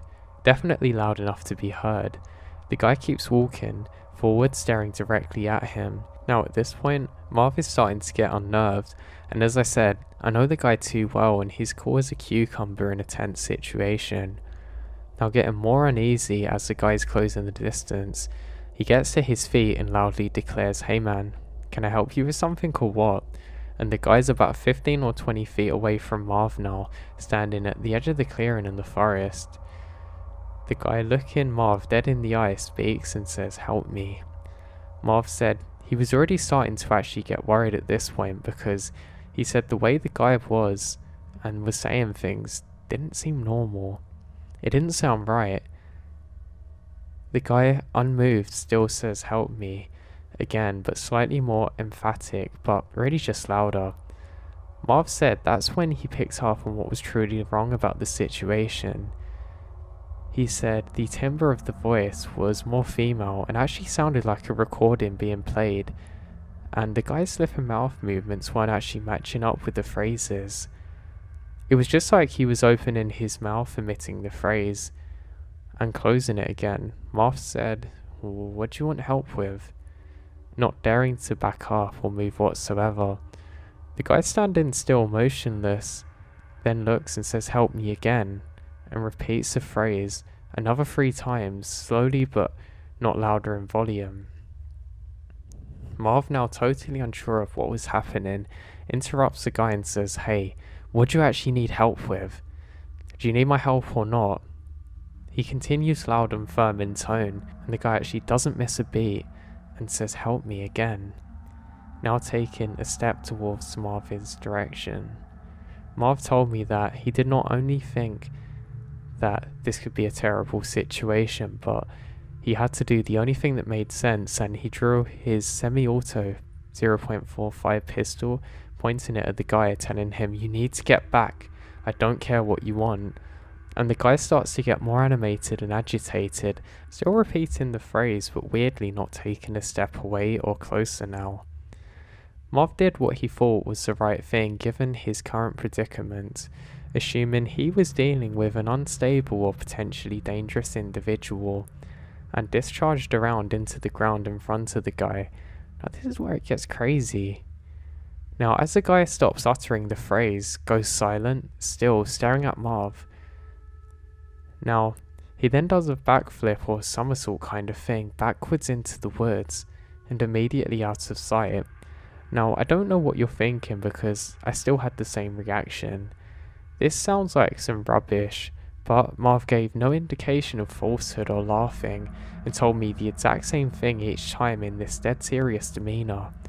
Yet Marv said the guy backflipped almost effortlessly, as though he was being pulled back by an unseen tension coil. He described it as completely humanly unnatural and totally out of place. The guy had just appeared and repeated the same phrase over and over again, becoming more and more frantic until Marv took a shot to the ground and he starts to flee/hit. Marv said he stood there, focused on the forest where the guy flipped into, and sees no further movement. It was almost like the guy had never been there. He stayed like this as the sun starts to set and the normal night sounds creep in. As I mentioned before, Marv is a pretty unshakable fellow and actually stayed in the area for the night/day before returning with no further incident. When he told me and some of my friends about this, of course we asked many questions. We asked him to elaborate and just explain the guy's speech sounds. He said the more he thought about it after the incident, the more sure he was that it was definitely a female's voice coming from the guy. And it was like he heard somebody say this and tried to mimic it like a parrot or bird would. It's almost like it's a law. He didn't give any indication to follow or utter anything else weirdly. He reacted immediately to the gunshot though, and you know what followed there. He has been back to the property a few times after and not really had any other strange occurrences happen to himself there. The only other minute detail that I can think of is that he did remember hearing the early morning of the first night what sounded like a gunshot off in the distance, eerily similar to his .45, thinking that he may have heard it again on the hike also on the way out. There are people that hunt in the area and it could have been one of them, but it was pretty weird. Since this incident, he did some online research in the area and found many legends/stories and supposed encounters with skinwalkers and things of that nature, not to mention mimics and other similar sounds apparently made by those creatures. A lot of his encounter lines up with these tales, but there's nothing terribly tangible to prove it, of course, but I don't know, it's pretty weird what happened.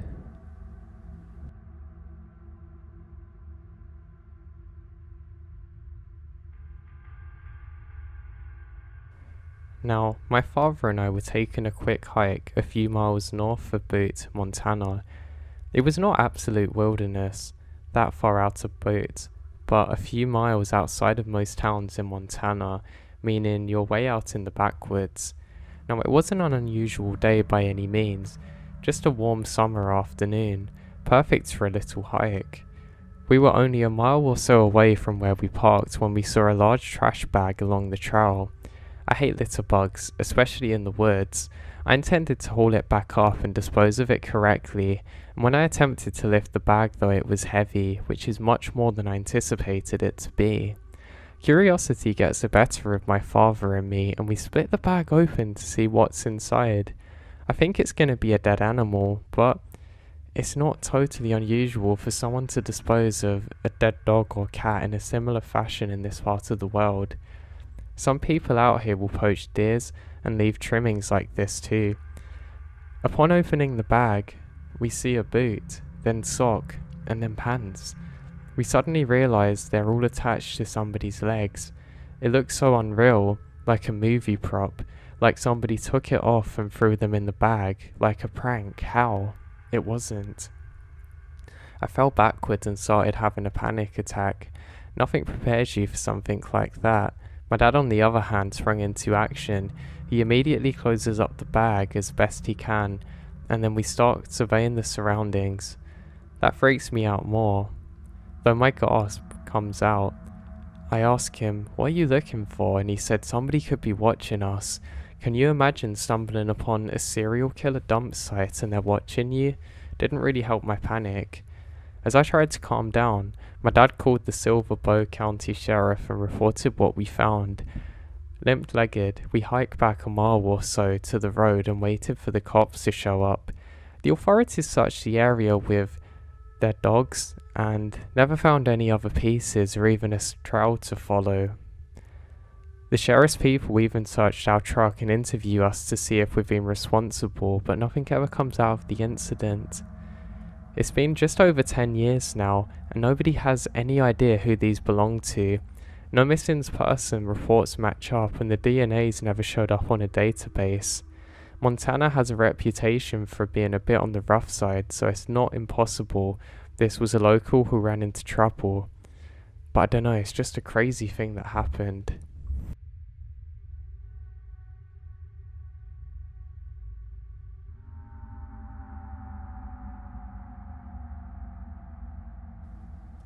Okay, so I have no idea exactly what I saw that night. I've researched everywhere for sightings or even myths around what I saw in this area, but honestly, I haven't found anything. If anybody has any idea, just tell me. So, my friends and I go camping a lot, and our favourite place is Red River Gorge, Kentucky.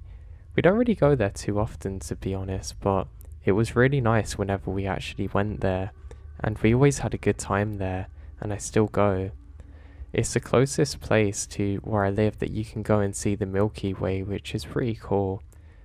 It's perfect to stargaze, and I've seen a shooting star almost every clear night of which I've been there. When we go without our kid, we will night hike to a good lookout point and stargaze for hours. Now, for our first experience night hiking, we would go to trails we knew well, and were used to going there frequently during the day, ones with log fences and gazebo resting places. The most used trail is a trail in a natural bridge state park that leads up to the natural bridge. This trail is around 2 miles uphill depending on your starting point. I've done this trail every summer of my life and could do it blindfolded. It has wooden steps, carved rock steps, long handrails made out of wood, multiple sitting points under a roof, trash cans, but after reaching the main trailhead, it has no lights at all. It's often used while it's uphill, but the difficulty is low. As long as you have a good grip on your shoes and water, you'll be fine. My friends have done it with me multiple times and are confident in hiking as well. Hiking this trail at night is not allowed, but it's the woods, and I've never really been one to care about closing times for the literal outside. When we use the main trail to hike to the top, we will park in a parking lot designated for the pool and Hoedown Island. You walk across the road that leads to the pool, and you're at the first trail marker. You go up the gravel for a while and pass the Natural Bridge State Park Lodge. There's a waterfall and some lights, so it would be best to go fast and watch out for rangers that would tell us to leave. Then you have to walk across another road, and there's a mini shelter to sit in or a small rock wall to rest your legs upon. Then it's the beginning of the trail to the top. That night was weird to begin with. Now as we started the hike, the clouds took over and it appeared as though we'd been walking for nothing to even stargaze at. But we went anyway, just in case it cleared out by the time we got up there. In the beginning, it was just paranoia that was keeping us stressed, and quite it seemed. Now, you know when you've reached the bottom of the bridge when you see a giant wall of limestone? During this time, there was a gazebo that was set to the right of this wall, and the trail continued and followed next to the wall. Where you come from is a fairly steep part of the trail, and the gazebo is welcomed. My husband, my best friend at the time, and I all sit on the gazebo steps. The bench is under a roof and even darker than the rest of the outside, so we just stay on the steps, facing to where we are looking down the trail that follows the limestone wall. Each of us have a bright LED headlamp and a handheld flashlight. We don't usually look at each other when we hike at night because the lights are so bright it will blind you. So we sit in line like the Lord's Supper and walk in a line or staggered one so we don't blind ourselves. It's after hours at this point, so no ski lift rides had gone on for hours, and the rangers had already done their sweep and left right before we got out of the car and headed up. We left no time between them, making sure the trail and top were clear so we could start hiking up. The ski lift takes you up to the top, but there are other workers that stay and do counts and make sure it's clear. I guess I have to make these points because that's what I was thinking when what seemed to be out of nowhere, a girl with a headlamp begins to walk down the trail we're looking at. She's in a sundress and flip-flops. The hike is uphill, and while it is a fairly easy hike, there's no way to do it without real shoes really. You especially need water too. She'd have to hike up and down at this point without food or water. Her light was bright, and when she reaches where the trail turns from in front of the gazebo to down where she come from, she stopped. She just stood there completely still, almost looking like how we see anatomical drawings. She was looking directly at us, sitting there. Her light actually makes me bring my hand up to shield my eyes from the brightness. She didn't even turn away from the lights at all, or even seem bothered. She had 6 LED lights aimed directly at her face. I say hello, and she kind of just pauses. I say, "Hello, how are you?" And I then say, "Oh, what's wrong?" And hear, "Oh, I'm fine." She then just stood there still with her hands to her side, still staring at us. The light from her face made it impossible to see anything. And she just turned around and walks back down slowly to the part that she's come up from. She got to a part where the trail turned, and we saw her light just stay in that same spot for a minute. Then she turned around and slowly fades out of sight. We wait around for a while before continuing up. I kept making comments about how weird that was, and everybody else just said the same thing. But no one ever came after her. She had done this hike alone, I guess, but why at night? And somebody wouldn't be doing this without others knowing, and surely a ranger would find her. We got up after a bit and started back up to the top. It felt like much longer than it ever had been before, but as we made it to the top, there's stone steps named Fat Man Squeeze that you get to at the top of the bridge, and you can walk across it and whatever. Going up and being on top, you could hear twigs snapping, almost alternating from left and right.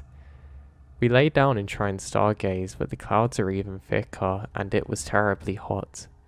We heard voices at times, and my husband kept on saying that he was sure he heard something. Now, we saw a flashlight, but never saw anybody next to it.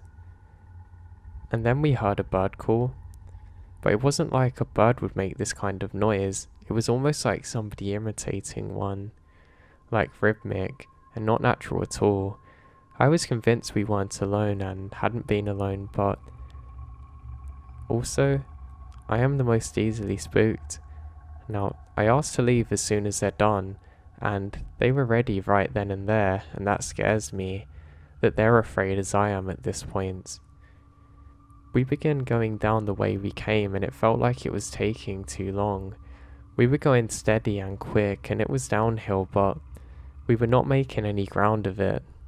It seems hard to explain, but it was so weird at that one point that I even said it aloud, saying, "This feels so long," and everybody agrees with me. I kept looking behind me with the flashlight, and my husband kept looking out to the side, so my friends kept hers mostly forward. I kept feeling like I was being watched and couldn't figure out what footsteps they are other than our own. It was weird. I would turn in one direction of a noise but not really see anything at all. When my husband was walking, he kept on saying that he was catching eyes with his flashlight. Usually you can catch raccoon eyes, but it was different and seems bigger, and he never got really to see exactly what this was, only seeing the eyes for a couple of seconds. Now we're hiking down a semi-flattish area compared to the downhill hike that we've been doing at least. The log fence or handrail, whatever it's called, is on our right side. We're basically in a row within walking distance of this barrier thing, and my husband suddenly stops and says, "What's that?" But the question is more like an alert.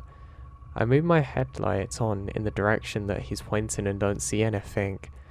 Then both of his lights catch a shape, and then my headlamp catches it as I move my hand away to the center. And I catch it too, and my friend simultaneously finds it with her light. All six of us shine our light onto this kind of reflective light grey creature. It is bent in a crouching position, kneeling on its right leg, and starts turning towards us. It starts to slowly stand and my mind is racing. It looks human but it's too big. People mistake human shapes for what's actually bears in the woods often, but this is skinny. It is thin and big and almost white, so it's light grey kind of and resembles almost a dolphin skin.